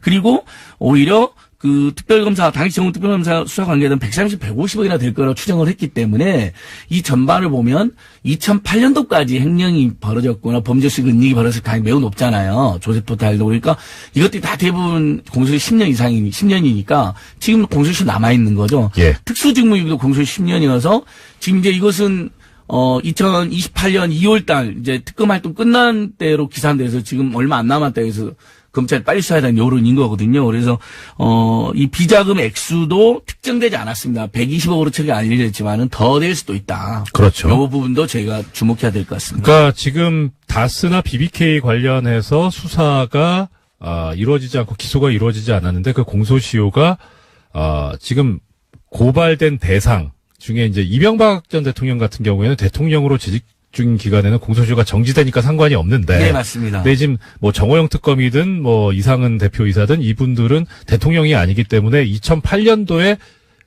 범죄행위가 끝나서 그때부터 공소시효가 시작된다고 보면 10년이니까 예. 그러니까 지금 이제 2018년. 근데 그것도 2008년도 초반이었기 때문에 지금 2018년 초반에 끝난다는 그 말씀이신 거죠. 빨리 수사해야 되고 예. 신속히 엄청나게 수사를 해야 되고 일각에서 이야기한 것처럼 2003년도 이때쯤에 범죄이기 때문에 공소시 지났다는 말은 네. 충분히 반박이 가능하다. 그렇지 않다. 이 범죄는 2008년까지 이어졌고 예. 그 후로도 심지어 그 후로도 어떤 일이 있었는지 그동안 도곡동 땅 다스 BBK 자금으로 봤을 때 또 이명박 전 대통령의 그 꼼수 대망 성격을 봤을 때 분명히 뭔가 의혹이 있을 수 있다 이런 거죠. 지금 처장님 말씀은 불리한 진술이 될 수 있습니다. 어떻게요? 그 변호 못 해드립니다. 지상파에서. 예. 네, 농담이고요. 자, 그러면 지금 이제 궁금한 게 하나 있습니다. 여기 지금 정호영 특검에 대해서도 고발을 하셨다고 했는데 네. 정호영 특검 측에서 입장을 발표했다고 해요. 뭐라고 했냐면 이명박 전 대통령이 다스의 실질적 소유자라는 증거는 찾을 수 없었다. 다스 경영진이 개입된 비자금이 아닌 직원 개인의 횡령이라는 사실을 확인할 수 있었다. 어떻게 생각하십니까? 예, 요건 참 너무 설득이 화내지 마세요. 아니, 화가 날라 그러는데, 당시에 완전히 봐줘가지고도 네. 문제가 됐었는데, 10년이 지났으면, 돌이켜보니 그때 당선인의 위세에 눌려서, 그때 이명박 MB가 당선인이었잖아요. 예, 그렇죠. 그러니까 위세가 있을 수 있잖아요. 예. 그리고 뭐. 무섭죠, 사실. 예, 무서울 수도 있고, 예. 왜냐면 나중에 기소는 잘 안 되면 이상이 될 수도 있으니까. 예. 그리고 뭐, 당시에 뭐, 거래가 있을 수도 있는 거고. 근데 뭐, 여러 가지 사정이 10년이 지나면 좀 강산도 변하니까 생각이 바뀔 수 있었는데. 네. 당시에 수사를 어떻게 했습니까? 삼천가에서 꼬리곰탕 먹고 3시간 수사했잖아요. 꼬리곰탕 특검이라고 그래서 그러잖아요. 꼬리곰탕 특검인데, 80억을 개인이 횡령했다. 이것도 쉽지가 않지만은 나중에 개인이 횡령했으면 그거 어떻게 여러 명한테 분산으로 해가지고 120억 또는 130억, 150억이라는 진술도 있는데 이렇게 네. 되돌아왔다는데 예. 이걸 개인이 횡령한 돈이 오랫동안 돈을 불려가지고 한 푼도 안 쓰고 다시 돌아왔다는 것도 말도 안 되고 지금 계속 우리 뉴스공장이 여러 언론 보도에 넣은 것처럼 이 비자금을 관리한 것으로 추정되는 납품업체 이모 씨, 예. 그다음에 이제 언론에 이름 공개된 분들이니까 다스의 경리부 관부였던 최동영 선생님, 그다음 운전기사였던 김종백 네. 선생님, 이분들은 지금 진술을 어떻게 하냐면요, 다스는 MB의 실소유주라고 생각 안 한 직원은 단 한 명도 없다. 네. 뭐 누가 보기에도 MB 거다. 뭐 이렇게 다 진술하고 계시잖아요, 관련자들이. 그리고 결국 검찰이 이렇게 또 수사에 나서는 것만 봐도 개인 횡령이었으면 이렇게 대대적으로 팀을 지금 10명, 26일부터 10명 꾸려서 나간다는데 그럴 리가 없지 않습니까? 예. 그다음 또 하나 제가 쭉 조사를 해보니까요, 당시에 정호영 특검 당시에 개인이 3억 정도 횡령해가지고 수사를 했더라고요. 이건 이제 당시에 언론 보도 일부 나옵니다. 네네. 그러니까 개인 횡령도 일부 있었을 수 있습니다. 예. 근데 거기는 3억 정도 횡령이 있어서 수사한 거로 나옵니다. 그리고 또 예. 개인 횡령했다면 당시에 또 그것도 발표도 안 하고 통보도 안 합니까? 그렇죠. 요것도 그리고 문제죠. 그것이 나중에 기소돼서 처벌받았다는 소식도 못 들었던 예, 것 그것도 같아요. 없으니 그러니까 유일하게 당시 특검이 확인한 것은 80억 정도가 빠져나와서 니네들 120억으로 환수해라 이렇게 네. 명령만 내린 겁니다. 네. 그다음에 3억 정도 개인 횡령이 있었다는 건데 일단 개인 횡령도 일부 있었었는데 아직까지 추정할 수 있는 건 3억 정도이고 네. 80억으로 나갔다가 120억으로 돈을 엄청 불려서 돌아온 것은 그렇죠. 그 사이에도 이제 횡령이 더 있었거나 아니면 어쨌든 여러 명이 이제 그 범죄에 연루되어 있었다라는 걸 추정할 수가 있는데 분명한 것은 개인 횡령으로는 저는 0%도 보이지 않는다. 덩어리도 인정할 다른 수 없다. 거죠. 예, 맞습니다. 자, 조금 전에 말씀 주셨는데 검찰 수사가 지금 10명 남짓한 이 팀이 발족이 됐다고 말씀하셨는데 지금 고발하신 고발인 입장에서는 이렇게 그 팀이 다스 명칭이 이렇다고 하는데요. 다스 횡령 의혹 관련 고발 사건 수사팀. 네. 그 팀 발족을 어떻게 보고 계시나요? 어떻게 평가하시나요? 제가 이제 고발한 지 2주일이 더 됐거든요. 예. 온 국민이 지금 다스 누구 겁니까 하고 절절하게 묻는 상황이고. 네. 근데 검찰만 답을 안 하잖아요. 그래서 제가 고발장에 사실은 성명불상의 실소유자라고 한 겁니다. 이명박 전 대통령을 명시하지 않았어요. 그 이유는 우리 국민들이 다 알고 있지만 검찰이 답을 안 하니까 당신들께서 한번 그 퍼즐을 최종적으로 답을 하시라. 이렇게 매우 쉬운 답을 제가 이 질문을 드린 고발장을 거거든요. 처음 입수해가지고 봤을 때 그게 제일 웃겼던 게 그거였어요. 예. 피고발인 1 이상은 이정호영 3 성명불상자. 이 성명불상자가 글자 그대로 성과 이름이 상세하지 않아서 알려지지 않은 사람이라는 거잖아요. 예, 보통은 그렇지만 이번에는 저희가 검찰에게 예. 정말 검찰 국민들이 신뢰해보갈 수 있는 쉬운 질문 하나 드리자. 그럼 깊은 뜻이 있었군요. 그리고 네. 온 국민이 다스는 누구 겁니까 묻는 거예요. 저희도 동참한 거죠. 예. 역시 그 고발장 형식은 다스는 누구 겁니까로 시작해 다스는 누구 겁니까 끝나는 겁니다. 그러니까 예. 결국 이 피고발인 3번에 나오는 성명불상자라고 하는 부분의 빈칸은 검찰에서 채워라. 맞습니다. 그 쉬운 답을 채워달라는 것이고, 늦었지만 2주 동안 많은 또 국민들의 수사를 안 하냐, 공소시효가 얼마 안 남았는데, 이래서, 물론 아까 말씀드린 것처럼, 이명박 전 대통령의 BBK 투자금 회수한 거 140억, 네. 그것은 공소시효 2020년. 네. 아직 그것도 더 수사돼야 됩니다. 네. 그래서 지금 문찬식 팀장, 노민석 부팀장으로 출범했고, 네, 그렇죠. 내일부터 정식으로 10명 이상이 뛰어듭니다. 예. 좀 늦게 뛰어든 만큼 더 빨리 더 예. 입체적으로 해라는 것이고 이미 정원 특검 때도 상당한 수사가 되어 있습니다. 그리고 또 하나 잘한 것은 검찰이 비록 늦게 출발했지만 정호영 특검팀의 관계자들이 아직 검찰에 많이 남아 있습니다. 언론 보도에도 보면 네. 뭐 박정식 검사, 윤석열 검사도 당시에 파견 검사했다고 나오더라고요. 윤석열이요? 우리 중앙지검장님도 아. 지금 잘하고 있지만 당시에 정호영 특검에서 어떤 역할을 했는지를 우리가 자세히 알 수는 없죠. 예. 팩트로 파견 검사했던 건 사실이니까. 네네. 그냥 만약에 근데 그분들이 이번 수사에 또 들어오면 우리 국민들 입장에서는 정호영 특검 때 봐줬다는 의혹이 재현될 수가 있잖아요.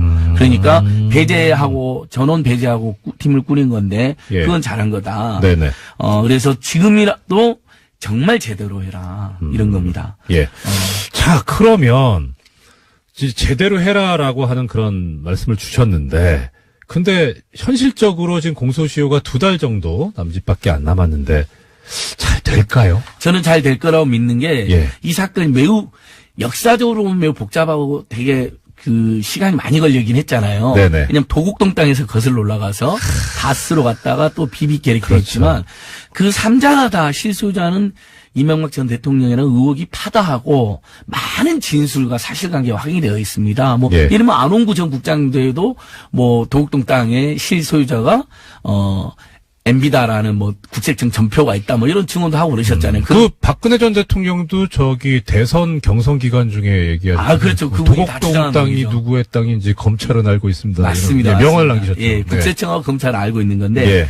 이미 다 파악되어 있고 네네. 장부까지 다 그러니까 비자금 장부. 네. 그러니까 누가 그것을 이모 씨라는 분이 80억을 맡아가지고 어떻게 돈을 분산 관리했는가. 그다음에 2008년도에 회수된 것까지 싹 다 기록이 다 남아 있습니다. 예. 그러면 그분들만 불러가지고 네 돈이었냐 아니었냐 지금 정홍 특검이 개인 횡령이라고 그러니까. 예. 그러면 이 사람들이 자기 돈도 아니었는데 자기 거라고 해서 죄를 잡아야 하겠습니까? 이미 아니라고 진술 다 나와 있고 MB 것 또는 회사 것으로 추정된다 이런 진술 다 나와 있기 때문에 네. 그 관련해서 이상은 그다음에 실소유자로 추정되는 인물의 범죄는 특정은 굉장히 쉽습니다. 추정되는. 예. 네. 그리고 관련해가지고 세금도 납부를 안 했습니다. 한 6억 2천만 원 정도. 이것도 네. 다 회수해야죠. 그렇죠. 그다음에 정호영 특별검사의 특수직무형이 굉장히 농후하다고 보여집니다. 네. 그러니까 이 부분은 지금부터 수사하면 1월, 2월 한 60일이면 충분히 공소시효 전에 다 완벽히 진상 규명이 된다. 물론 나머지 부분 있잖아요. 직권남용 부분, 또 다른 범죄 혐의 부분들은 서울중앙지검이 다시 더 제대로 수사를 계속해 나가야 될 것이고요. 네. 자, 그러면 마지막으로 이 고발건 관련해서 이제 참여연대나 민변 쪽에서 어떤 생각하고 계시는 이제 대응 방안하고 예. 핵심 청취자분들을 대신해서 따로 여쭙겠습니다. 다스 누구? 예, 정말 시민단체들이 사실 우리 한국 사회가 지금 극심한 양극화와 민생고에 시달리고 있지만 이 모든 것이 특정한 정권과 특정한 재벌들의 결탁하에서 온갖 네. 부정과 비리에는 그 술술을 부리면서도 우리 국민에 대한 정책을 외면하고 오히려 괴롭게 만든 데 있는 것이거든요. 그렇다면 최소한 박근혜 이명박 시절에 온갖 적폐는 완전히 밝혀져야 되는 측면에서 시민단체와 적폐청산 사회개혁에 끝까지 앞장섰다는 다짐 시민들 드리고요. 저는 도곡동 땅, 다스, BBK 다스만 누구 거냐 모르는데 저는 세 개 다 물어주십시오. 그리고 세 개 다 여쭙겠습니다. 예. 도대체 도곡동 땅, 다스, BBK는 누구 겁니까? 누구 겁니까? 저는 이명박 전 대통령 거라고 개인적으로 확신하고 있습니다. 네. 지금까지 다스 관련해서 고발을 제기하신 참여연대 안진걸 사무처장님 모시고 말씀 들었습니다. 오늘 말씀 감사합니다. 예, 고맙습니다. 자, 이어서 이제 4부 국내에서 접하기 힘든 진짜 외신 이야기, 국제사회의 진짜 속살을 들여다보는 시간. 인문결 연구소 소장님이신 국제문제평론가 임상훈 선생님, 이사장님 나오셨습니다. 어서 오십시오. 반갑습니다. 네, 안녕하십니까. 네. 오다가 라디오에서 들었는데 네. 목소리만큼은 공장장보다 낫습니다. 성격은 제가 분명히 공장장보다 아닐 거라고 확신합니다. 성격도 그런 것 같아요. 네. 성격은 안 좋습니다, 제가. 네. 예. 자, 오늘 크리스마스고 아까 중간중간에 이명박 전 대통령과 박근혜 전 대통령의 메리 크리스마스 인사까지 들었는데요. 이게 사실 축복의 의미잖아요. 그렇죠. 세계로 시선을 돌려보면 마냥 또 그런 분위기는 아니라고 네, 하는데요. 그렇죠. 예, 어떻습니까? 사실 크리스마스라는 말 자체가 네. 크라이스트에 대한, 그리스도에 대한 미사 뭐 이런 뜻 아니겠습니까? 네. 굉장히 축복해야 되는 그런 날인데 네. 그렇지가 않습니다. 그리고 사실 그러니까 우리 중동이라는 땅이 예. 우리가 이제 우리는 동쪽 바다 쪽에 붙어 있으니까 시각을 서쪽으로 돌리면은, 그리고 유럽 쪽에 또 서쪽의 바다를 접하고 있는 사람들은 시각을 동쪽으로 돌리면 가운데 딱 만나는 지점이 그렇죠. 예. 중동 아닙니까? 네네. 그러니까 역사적으로 굉장히 만남의 땅이기도 하면서 분쟁의 땅이기도 하고 네. 여전히 분쟁이 이어지고 있고, 네. 또 잘 좀 하면 좋은 텐데 또 미국발 또 이상한 소리가 나와가지고 예. 현지에서 지금 크리스마스 때 굉장히 긴장감이 돌고, 심지어는 그 베들레헴이 얼마나 축복된 땅 그렇죠. 아니겠습니까? 예. 그런데 그 땅에서 그 베들레헴 지역에도 지금 그 기독교인들이 12% 정도는 살고 있거든요. 사실 그 팔레스타인 지역이 아주 아슬아슬하게 그 여러 종교, 여러 그 민족들이 평화를 유지를 해가면서 살고 있는데 거기다가 기름을 또 부어버려가지고 예. 지금 그 이번 크리스마스 때 불을 끄겠다 그 대주교가 그런 얘기를 할 정도로 사실상 그러니까는 그 팔레스타인에 살고 있는 기독교인들의 불만은 뭐냐면은 흔히 그 기독교인들에 대한 뭐라고 할까 탄압이랄까 아니면 그 생존 위협 이런 것들을 얘기할 때 무슨 IS 지역 이런 쪽을 얘기하는데 사실은 그 안에 예루살렘에 살고 있는 기독교인이라든가 그러니까 팔레스타인 지역에 살고 있는 기독교인들도 굉장히 조마조마하게 이렇게 살고 있는데 거기다 그런 얘기를 해버리면은 네. 이거 우리 안전 문제는 누가 책임지냐. 예. 굉장히 그 기독교인들이 불만이 많습니다. 그러니까 막상 어떤 국제 정치 역학적인 얘기 또 내지는 뭐 자국의 이익을 위해서 하는 그런 이야기일 수는 있는데 그렇죠. 실제 그 안에 계신 분들은 바로 그것이 어떤 이해관계, 이익의 문제가 아니라 본인들 생존의 그렇죠. 문제인 거죠. 그렇습니다. 참 이 생존의 문제는 어느 누군가도 다 쉽게 얘기할 수 없는 부분인데 가장 원초적이고 가장 기본적이고 네. 인권에서 첫 번째 문제죠. 예.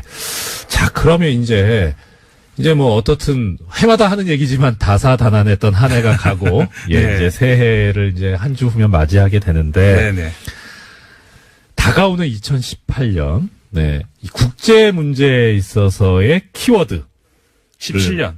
그러니까 다가오는 18년. 18년. 네. 네네. 그거를 위해서 이제 자, 그럼 18년 맞이하기 위해서 그러면 앞으로 2018년이라고 해야지 이게 그냥 하니까 이거 괜히 방송사고일 수 있겠네. 조심해야 되겠습니다. 2018년을 맞이해서 정치, 경제, 사회, 문화 4가지 각각 키워드를 하나씩 좀 말씀해 주시면 저희가 새해를 맞이하는데 더 대비가 될 것 같습니다. 먼저 네. 정치 부분 어떻습니까? 정치, 그러니까 우리가 2017년 한번 정리해보자 이 얘기, 이 말씀 있잖아요. 예, 예.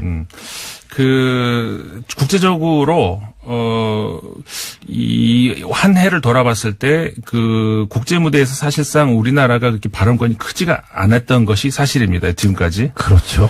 이렇게 예. 존재감이 그렇게 있지 않은 그런 나라였는데, 그런데 이제 그 외국 외신들로부터 작년이구나. 작년 말부터 처음에는 우리가 시작은 이상하다. 무슨 대통령의 비선이 있고 이런 얘기 비아냥부터 나오기 시작을 했다가 그 다음에는 조금씩 바뀌기 시작하거든요. 네네네. 야, 이거 국민이 힘이 저 정도일 줄은 몰랐다. 피플 파워. 예, 나중에는 그 유럽 언론 쪽에서 어떤 얘기까지 나오냐면은 이제는 민주주의를 우리가 배워야 된다. 왜냐하면 아시다시피 지금 유럽에서는 여러 가지 의미에서 이게 위기가 있지 않습니까? 네. 그 외부에서 들어오는 그 이민들을 어떻게 수용을 해야 될지도 모르겠는 어떤 그런 그다음에 극우파의 득세. 심지어는 이번에 오스트리아 같은 경우에는 책임 있는 연정 이 정부 안에 극우파가 들어가는 그런 일까지 벌어졌거든요. 예. 그래서 유럽 입장에서는 국민들이 이런 그 국가의 위기를 막아내는 그러니까 국가가 국민을 보호하는 게 아니라 국민이 국가를 보호해주는 이런 나라들이 있다라고 하는 것에 대해서 이제 관심을 가지기 시작한 것이 이번에도 그 비슷한 예로 그 이코노미스트라는 이제 네네네. 언론이 두 나라를 이제 꼽았습니다. 예. 그게 어디냐면은 프랑스와 한국이었거든요. 예. 그러니까 이 두 나라가 왜 꼽혔냐? 최종 마지막 그러면 딱 1위를 뽑자면 했는데 거기서 프랑스가 꼽혔는데 아깝네요. 우리가 2위는 어쨌든 한 건데, 그러니까 예, 예. 이 국제사회에서 주목할 만한 국가로 2위를 했다는 건 대단한 거 아닙니까? 그렇죠. 그러니까 그 이유가 뭐냐라고 할 수 있을 때 아까 말씀드린 것처럼 국가의 위기를 누가 극복해 주느냐? 국민들이다. 그 두 나라가 프랑스와 한국이라는 건데 프랑스는 뭐냐? 아까 말씀드렸던 극우 세력의 득세, 극우 세력이 대선 투표를 하면 1등을 하거든요. 예. 그러면 이걸 막아줄 수 있는 건 누구냐? 그랬을 때 국민들이 그래서 이번에 나오고 계신 마크롱 대통령 아니겠습니까? 예, 그렇죠. 그렇게 해서 마크롱 대통령도 뭐 최연소 대통령이다 뭐 여러 가지 있습니다만은 국민이 만들어낸 네. 대통령이다. 네. 그런 것이고 우리나라 같은 경우도 또 우리 뭐 국민들이 너무나 잘 알고 있듯이 네. 국가의 어떤 위기, 혼란 이런 것들을 결국 막아낸 것은 국민이었다. 그런 의미에서 2017년 정치 키워드 얘기하자면은 역시 국민 국민의 국민이 주인이다. 이 얘기를 할 수 있을 것 같습니다. 청취자 여러분 들으셨죠? 자, 다들 알고 계시겠지만 우리 대한민국 국민이 이렇게 훌륭한 분들입니다. 정말 존경의 자화자찬이 아니고 네. 저는 말씀드렸다시피 계속 외신을 모니터링하고 있고 외신들이 어떻게 보고 있고 우리나라를 어떻게 판단하고 있는지를 보고 있기 때문에 예. 그걸 근거해서 드리는 말씀입니다. 아니 외신은 이렇게 우리 국민들을 칭찬해 주시는데 왜 우리 내부 언론은 왜 이렇게 그런지 잘 모르겠습니다. 자, 정치 얘기 그렇고요. 네. 그다음에 경제로 네. 가볼까요? 네. 경제 하면은 사실 그 비트코인. 이사님 비트코인 갖고 계세요? 저는 그런 거 안 합니다. 그럼 안 좋은 겁니까? 저 아니, 잘 몰라서요. 안 합니다가 아니라 못 합니다. 제가 능력이 안 돼가지고 뭐 좀 그런 게 머리가 안 돌아가요. 그것까지는 저도 이사님과 비슷한데. 네, 그런데요. 네. 그러니까 이게 뭐를 주목해야 되니까 그러니까 우리나라도 뭐 비트코인 요즘에 막 열풍 불고 그렇습니다만은 이게 어떻게 보면은 빈익빈 부익부인 것 같아요. 비트코인이 뭐냐? 저 같은 사람. 처음 들어보는 사람들도 있는 반면에 그거 벌써 거길 투자에 넘어서 이제 투기의 개념으로 이렇게 접근해 들어간 사람들까지 있거든요. 네네. 그러니까 이게 정보의 뭐라고 할까 불균형이 심각하게 되는 어떤 그 대표적인 경우인데 비트코인이라고 하는 것을 저는 이렇게 딱 한마디로 얘기하고 지금 노다지다. 네. 근데 전자 노다지다.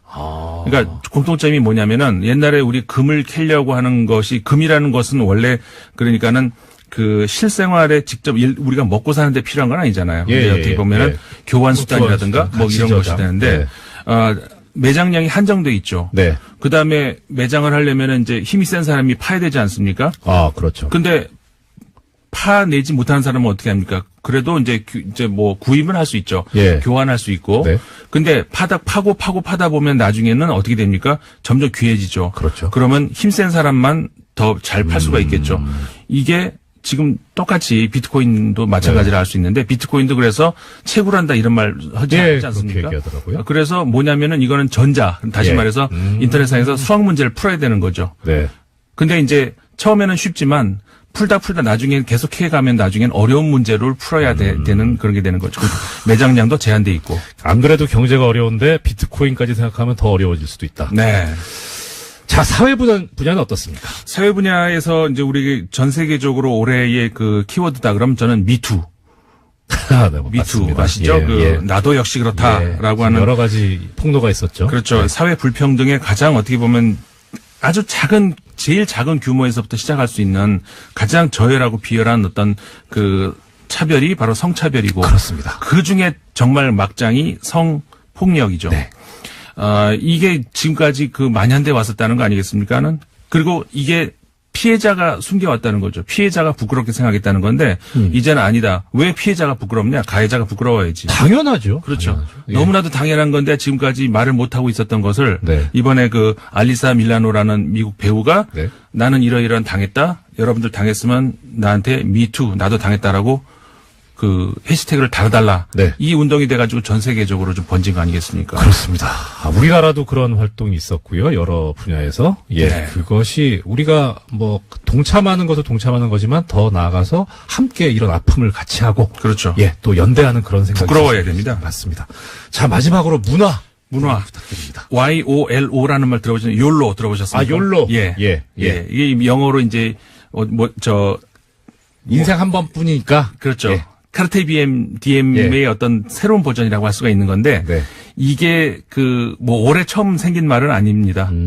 그렇습니다만은 올해 굉장히 특히 20대 30대 젊은이들한테 많이 이렇게 퍼져 있는 어떤 그런 하나의 현상 중에 하나였고 이에 관련해 가지고 이제 어떻게 반대 현상 우리나라 지금 최근에 들어와 가지고 유행어 있죠. stupid, great, 뭐 이런 말 하는데 어떻게 보면 이게 반대거든요. 왜냐하면 아까 욜로는 오늘을 즐기자, 잘 살자 이런 건데 마지막 말씀드린 이거는 절약하자 이런 거 아니겠습니까? 저는 이 두 가지가 이 상반되는 게 아니라 공통점이 있다고 생각하는 것이 너무 힘듭니다, 살기에. 그렇기 때문에 어떻게 할 것이냐.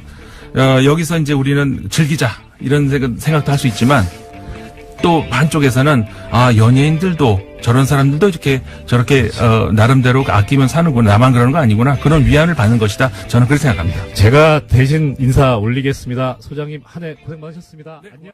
이야기를 강조해달라고 하시더군요. 시사인의 김은지 기자님 보도였죠? 예, 저기 주진우 기자 보도이긴 했는데요. 같은 팀이시잖아요. 예, 그렇죠. 네. 예, 좋은 정통, 시사주간지 시사인에서 보도했던, 이 김종백 씨 사건 관련 기사 한번 또 찾아봤으면 좋겠습니다. 자, 그 다음 소식은요? 예, 하나 더 전해드리면요. 네. 또 검찰이 공소시효를 좀 다르게 판단하고 있다라는 JTBC 보도도 있습니다. 그러니까 140억 원 관련된 공소시효는요, 이제까지는 곧 2월 달이면 종료된다라고 알려져 있었는데요. 검찰이 다르게 판단했다라고 합니다. 대통령 재직 중에 발생한 혐의는 공소시효가 정지된다라고 판단해서요. 이와 관련해서는 이명박 전 대통령이 현직일 때 그 사건이 있었다라고 판단해서요. 2020년까지 공소시효를 판단했다라고 합니다. 예. 이게 140억이 조성되고 횡령된 것이 만약에 이제 대통령 취임 전이었으면 아까 말씀하셨던 대로 중간에만 빠지니까 그렇게 되는데 이 대통령 재직 중에 지금 국가기관을 동원해서 140억 원을 덮으라고 했다는 거잖아요. 예, 이런 직권남용 혐의는 지금 저 결론은 맞는데 JTBC 보도를 저도 봤었거든요. 들었는데 사실 우리 JTBC가 우리 뉴스공장에서 뭘 이야기를 하시면 이제 한 2달쯤 후에 단독 보도를 내시잖아요. 근데 보면은 12월 단독인 건 같아요. 예, 뭐 최초 단독인지는 잘 모르겠지만 아무튼 그런데 여기 나와 있는 것 중에 이제 내란 외환죄를 제외한 대통령의 재직 중 범죄에 대해서는 공소시효가 정지된다. 이게 근거가 헌법재판소 결정이다. 이렇게 보도가 나오더라고요. 근데 뭐 제가 JTB 좋아하는데요. 이거는 헌법재판소 결정이 근거가 아니고 헌법에 있어, 헌법에. 예, 법에 있는 건데 이거 좀 너무 열심히 보신 거 아닌가? 예, 전직 판사님이 어떤 특기가 오늘 굉장히 나오는 중인 것 같은데요. 네. 네. 예, 아무튼 일단 공소시효가 좀 여유가 생겼다. 그래서 지금 다스가 누구 것이냐라고 우리가 많이 문제를 제기하고 있고 또 플란다스의 계획까지 지금. 네, 그렇죠. 이제 국민들이 차분하게 또 꾸준하게 나가고 있는 모습들이 결실을 향해서 가고 있다라고 하는 아까 김은지 기자님 말씀이 좀 가슴에 와닿습니다. 예, 다음 소식은요? 네, 지난 22일 이원종 전 청와대 비서실장이 검찰에 소환돼서 조사를 받았습니다. 박근혜 정부에서 1억 5천만 원의 국정원 특수활동비를 받았다라고 자백했다라는 건데요. 이 전 실장은 특활비 수수 내역은 물론이고요. 사용처까지 자세히 적힌 자술서를 들고 검찰에 냈다라고 합니다. 이원종 전 실장 같은 경우엔 재임 기간이 지난해 5월부터 10월까지인데요. 이 전 실장은 취임 직후부터 석 달 동안 매달 5천만 원씩 모두 1억 5천만 원의 국정원 특수활동비를 받았다라고 합니다. 그리고 나서는 국정농단 의혹이 불거지자 이 전 실장은 급하게 일을 중단시켰다라고 하는데요. 검찰은 이 전 실장의 구체적인 진술을 토대로 이번 주로 예정된 구치소 방문 조사에서 박근혜 전 대통령을 상대로 관련된 의혹을 집중 추궁할 계획이라고 합니다. 이것도 아까랑 비슷한 맥락인데 왜 이렇게 의리가 없을까요? 참. 아니 범행을 숨기는 게 의리는 아니겠지만 그래도 뭐 이렇게 사용처까지 자세히 적힌 자술서까지 낼 정도면 이 평소에 인맥 관리, 그 부하 직원 관리를 어떻게 한 건지 좀 어느 뭐로 보나 문제가 있었던 시기가 아닌가 싶고요. 네, 박근혜 전 대통령 같은 경우에는 탄핵 심판 내내 단 한 푼도 사적으로 쓴 돈 없다, 그런 돈 없다라고 주장했었는데요. 이런 돈이 너무 끝없이 나오고 있기 때문에 좀 당황스럽습니다. 어떻게 또 법원이 재벌 편향적인 판결에서 정신을 못 차리고 헤매고 있다는 전형적인 근거가 되는 판결입니다, 이게. 뭐, 무죄, 유죄, 이거는 솔직히 제가 지난주에 워낙 판결이 많이 나와가지고 이거저거 보다가 여기까지는 판결을 못 봤어요. 그래서 왜 무죄인지까지는 제가 분석을 못 했는데, 집행유예가 나오는 근거가 된 이 한 문장. 국가경제 발전에 실질적으로 기여할 수 있는 기회를 부여해야 된다. 이거요, 대통령이 사면을 할 때도 이런 식으로 사면하면 안 돼요. 그런데 하물며 엄격하게 법을 집행해야 되는 법원이 이런 식으로 재판을 한다면 어떻게 합니까? 2017년의 법원 정말 실망입니다. 빨리 실망스러운 거 넘어가죠. 네, 그 뒤에 하나 더 있습니다. 네. 네. 넥슨으로부터 이른바 공짜 주식 받아서 뇌물죄가 인정됐던 진경준 전 검사장 기억하실 텐데요. 주식 대박이라는 단어로 유명합니다. 이에 대해서 대법원이 뇌물에 해당하지 않는다라는 판단을 내렸습니다. 뇌물로 보기에는 대가성이나 직무 관련성이 막연하다라는 건데요. 진경준 전 검사장 같은 경우에는 지난 2005년에 친구인 김정주 대표에게 4억 2,500만 원 빌려서 넥슨 주식 산 다음에 100억 원이 넘는 시세 차익 올렸습니다. 뿐만 아니라요. 넥슨에서 승용차도 제공받고요. 가족여행, 하와이 같은 데를 가는데요. 경비까지 받은 혐의가 포함됐습니다. 하지만 1심에서는 대가성이 없다라고 판단했지만요. 2심에서는 뇌물 혐의 있다라면서 징역 7년 선고했거든요. 근데 이를 다시 대법원이 뒤집은 겁니다. 예, 이것도 일반인의 생각과 법이 괴리가 있는. 네, 친구 사이라면 돈을 이렇게 줘도 되는 건가라는 생각이 들게 되죠. 그렇죠. 그런 말씀 많이 하시더라고요. 그래서 참 화 많이 나시죠. 근데 이게 해보면 법이 너무 엄격하게 돼 있어서, 그러니까 적어도 어느 정도 관련성이 있어야 된다는 게 법이랑 이제 판례가 지금까지 요구해 왔던 거거든요. 그래서 좀 이것도 어느 정도 좀 1심 판결의 무게가 실리지 않을까라는 생각을 했는데, 걱정은 항상 현실이 된다고 그것도 그렇게 됐어요. 근데 저는 여기서 좀 신경 써야 될 부분이 이거라고 생각합니다. 그러니까 지금 쉽게 말하면 이 진경준 전 검사장 사건, 물론 이제 이게 다시 파기돼서, 환송이 됐는데, 거기서 또 어떤 다른 증거가 나오고 다른 법리가 나와서 유죄가 될지는 모르겠어요. 그것까지는 지금 예단할 수는 없는데, 문제는 이 사건에 지금 현재까지 나타나 있는 본질은 그겁니다. 그러니까 쉽게 말해서 보험 드는 거 있잖아요. 그렇죠. 예. 예. 그러니까 언제 내가 무슨 일을 당할지 모르니까 보험을 드는 그런 차원에서 돈을 줬다. 예. 시체물을 먹인다. 예. 네. 또 빠다칠한다. 이런 표현도 쓰는데 하여튼 네. 예. 그게 뇌물죄가 안 돼요. 그래서 기억하시겠습니다. 벤스 검사 사건 있었습니다. 예, 그렇죠. 그래서 반성적으로 나온 얘기게 소위 김영란법이에요. 그때 사랑의 징표다 이런 이야기를 했었었죠. 기가 찼죠. 예. 네. 사랑도 참 비싸게 해요. 그건 그렇고. 그래서 우리가 이 판결에서 생각해봐야 될 부분은 김영란법을 지켜야 된다라는 거죠.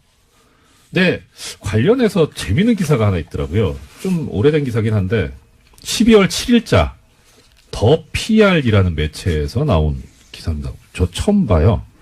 네, 김영란법 시행으로 맡겼던 민간기업 언론재단의 기자 해외 연수 사업이 재개될 가능성이 열렸다라는 내용인데요. 예. 관련해서는 이제 완화 조치로 해석될 수 있어서 관계부처가 어떻게 할지 보인다라는 건데요. 예. 최근에 윤영찬 국민속 안녕하십니까. 오늘부터 일주일간 뉴스공장 영장해설 전담 법무수석에서 무려 공장장 권한대행으로 승진한 이정렬입니다.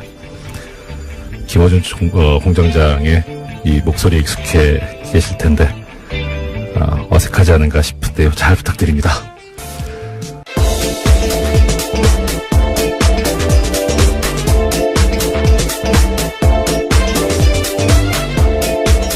어서 오십시오. 사인의 김은지입니다. 안녕하세요. 아이고, 그래서 여기 터줏대감이신데. 메리 크리스마스입니다. 예, 지금 크리스마스를 축하하기 전에 잘 부탁드립니다. 네. 좀 떨리네요. 예, 크리스마스라서 좋은 소식 많이 들고 왔어야 되는데요. 네. 또 계속해서 적폐 관련된 소식들이 많습니다. 예, 부탁드립니다. 첫 번째 소식 어떤 소식입니까? 네, 다스는 누구 겁니까? 라는 질문 뉴스공장에서 아주 오랫동안 던졌었는데요. 이 질문이 점점 답을 향해 달려가는 모양새입니다. 네. 지금까지 BBK와 다스 관련 검찰 수사가 4번에 걸쳐서 이뤄졌지만요. 네. 계속해서 내놓은 결론은 봐주기다라는 의심을 사고 있었는데요. 이번에는 검찰이 2개의 수사팀을 동시에 투입해서 BBK와 다스를 겨누고 있습니다. 첫 번째 사건은 BBK 사건 투자 피해자들이 이명박 전 대통령과 김재수 전 LA 총영사를 직권남용 혐의로 고발한 건이고요. 네. 또 다른 건은 지난 22일에 출범한 다스 전담 수사팀입니다. 다스가 조성했다는 비자금 120억 원의 주인을 밝히는 계획인데요. 검찰은 또 다른 비자금 120억 원을 발견하고도 이를 덮어준 의혹을 받고 있는 정호영 전 특검의 직무유기 혐의도 들여다볼 계획이라고 합니다. 예, 2가지 사건인데 앞에 사건은 피해자들에서 문제가 제기된 거고 두 번째는 지금 이제 검찰이 따로 보고 있는 건데 참 아이러니컬합니다. 특별검사가 원래 일반 검사들 조사도 했었는데 오히려 특별검사가 일반 검사에 의해서 조사를 받는 또 이것도 초유의 사태인 것 같아요. 네, 그렇죠. 그래서요, 정호영 특검 같은 경우에는 해명을 내놓기도 했는데요. 드디어 자기 입장을 내놓은 겁니다. 네. 전단팀이 꾸려졌다는 소식 때문에 입장 자료를 낸 건데, 정 전 특검 같은 경우에는 특검법에 따른 수사 대상은 이전 대통령이 다스의 실질적 소유자인지 여부에 따라서 공직선거법 위반이 되는지 여부였다라고 밝히고 있는데요. 그러니까 자신은 철저하게 수사를 진행했는데 이명박 전 대통령이 소유자라는 증거를 찾을 수 없었다라고 밝혔습니다. 뭐 액면상으로는 맞는 말씀이긴 한데 사실 이 당시에 이 BBK라든가 다스 관련해가지고 나왔던 것이 국민들의 의혹이 워낙 컸기 때문에 그래서 그런 여망으로 특별검사까지 나왔던 거잖아요.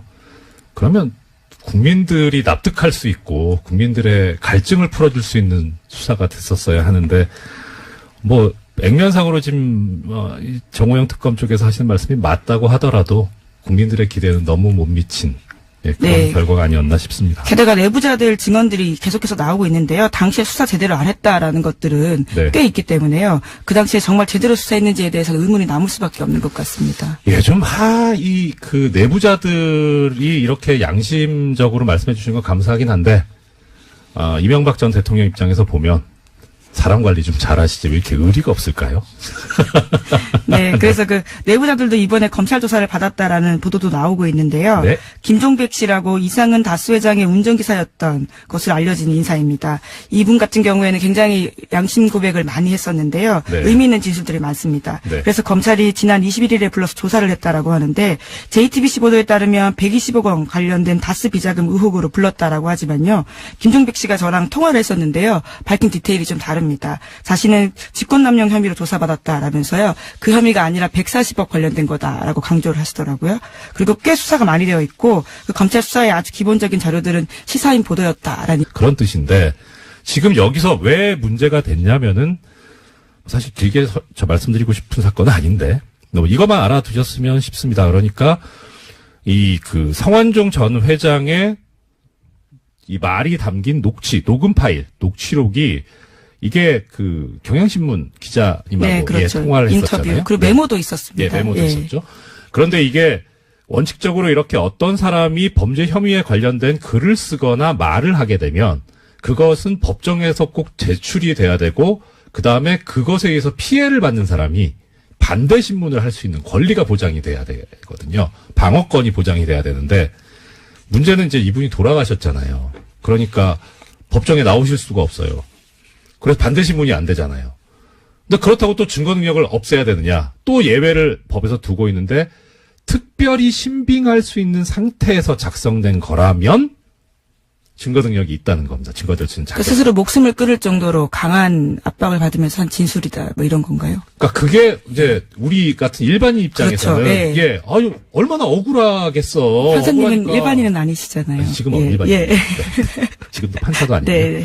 그러니까 얼마나 억울하면 죽겠어. 그러니까 그렇게 죽음을 앞두고 한 얘기인데 얼마나 신빙성이 있어. 네, 이렇게 보통 그렇게 생각하죠. 그렇죠. 네. 그런데 이게 법에서 요구하니 특별히 신빙할 수 있는 상태라는 거는 판례에 의하면 이렇게 되어 있습니다.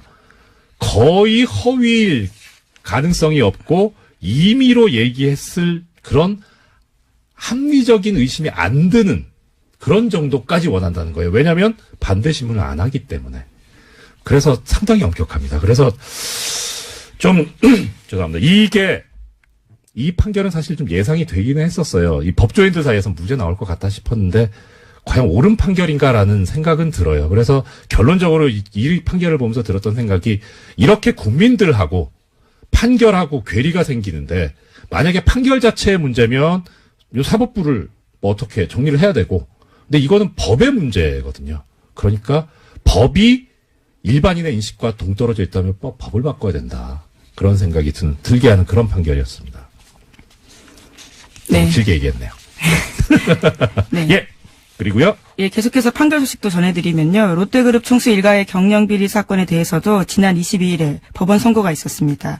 신동빈 롯데그룹 회장은 징역 1년 8개월의 집행유예 2년 선고받았고요. 형인 신동주 전 부회장은 무죄를 받았습니다. 그리고 아버지인 신격호 총괄회장은 징역 4년의 실형을 선고받았는데요. 다만 고령인 이유로 법정 구속은 면했습니다.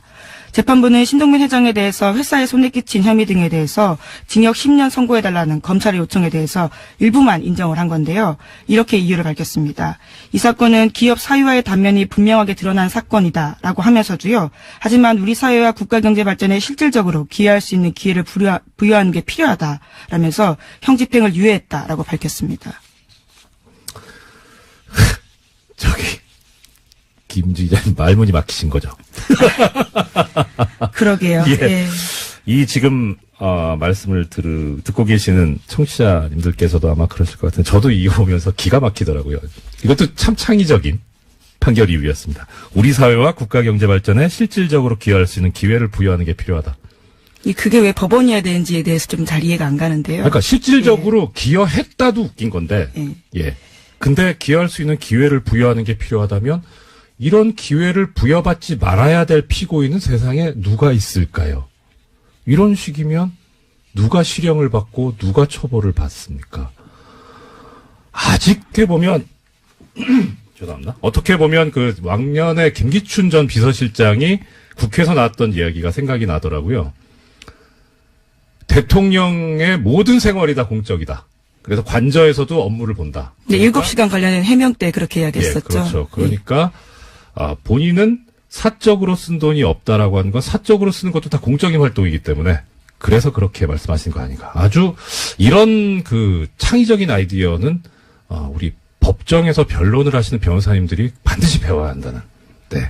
정말 창의적입니다. 네, 하지만 이게 해외 활동 특수 공작비들이었잖아요. 정말 네, 결과적으로 그렇죠. 이런 식으로 국가 안보에도 영향을 미쳤던 보수 세력이라고 하는 것들에 대해서요. 다시금 생각할 수밖에 없는 것 같습니다. 그 얼마 전에 저희 사는 동네가 제가 구체적으로 밝힐 수는 없고 서초구 쪽인데 거기 이제 뭐 동네에 이제 친분 있는 분들 상당히 그 많이 이야기들 하세요. 그분은 이제 평생 1번만 찍어 오신 분들, 소위. 근데 그분들이 이야기하신 게 그거예요. 그분들이 상당히 중요하게 생각하는 가치가 교양, 품위 이런 거거든요. 뭐 협동, 근면, 성실. 그런데 이 전 정부에 이거 보면 교양과 품위하고 너무 동떨어져 있으니까 그렇죠. 그런 거에 실망을 해서 그래서 사실 그분들이 하시는 말씀이 그거예요. 어디 가서 이 사람들을 보수 세력이라고 하지 마라. 진짜 보수는 우린데 정말 부끄럽다. 이런 말씀을 하시더라고요. 그래서 저는 잘은 모르겠는데 한번 기회가 있으면은 전달해 보겠다고 그렇게 말씀드렸었는데 오늘 전달할 기회가 생겼네요. 네. 예, 그 다음 소식은요? 네, 이른바 성완종 리스트로 재판을 받은 홍준표 자유한국당 대표와 이완구 전 국무총리의 무죄가 확정됐습니다. 지난주 금요일이었는데요. 고 전 성완종 회장의 자원외교 관련 수사를 받다가 영장심사 하루 전에 이른바 성완종 리스트를 남기고 목숨을 끊은 지 2년 반 만입니다. 대법원 판단인데 두 사람은 모두 1심에서는 유죄가 인정됐습니다. 각각 징역 1년 6개월과 징역 8월에 집행유예 2년을 선고받은 바가 있는데요. 그런데 2심에서 뒤집어졌습니다. 나란히 무죄를 받았었는데요. 법원의 판단은 좀 달랐습니다. 홍준표 대표 같은 경우에는 금품 전단자로 지목됐던 윤 씨의 진술에 일관성이 없다라고 판단을 했었고요. 이완구 전 총리 같은 경우에는 성완종 전 회장의 언론 인터뷰 녹취록에 대해서 증거 능력 없다라고 판단을 했습니다. 그에 대해서 대법원이 똑같은 판단을 하게 된 건데요. 그렇기 때문에 당초에 성완종 리스트에서 8명이 이름을 올렸는데 형사처벌 받은 사람은 한 명도 없게 된 겁니다. 예, 결과적으로 안타까운 죽음이 있었고 거기에 대해서 밝혀진 게 없는 그런 결과가 돼버렸는데 네, 돈은 준 사람이 있다라는 건데요. 받은 사람은 없다라는 결론이 된 거죠. 그렇죠. 이게 참 뭐 법 관련 종사하는 사람으로서 이런 경우에 설명드리기가 상당히 난감하기는 해요. 그러니까 우리 지금 법제상 이 형사처벌을 받으려면 엄격한 증명을 해야 된다. 그래서 상당히 이 증거를 좀 세게 요구를 합니다. 그러니까 뭐 많이 들어보셨을 겁니다. 심증은 가는데 물증이 없다라는 경우가 이런 경우죠. 더더군다나 지금 좀 어려운 이야기인데 이제 증거 능력이 없다. 이게 증거 능력이라고 하는 게 사실 좀 뭐 쉽게 말하면 증거가 될 수 있는 자격.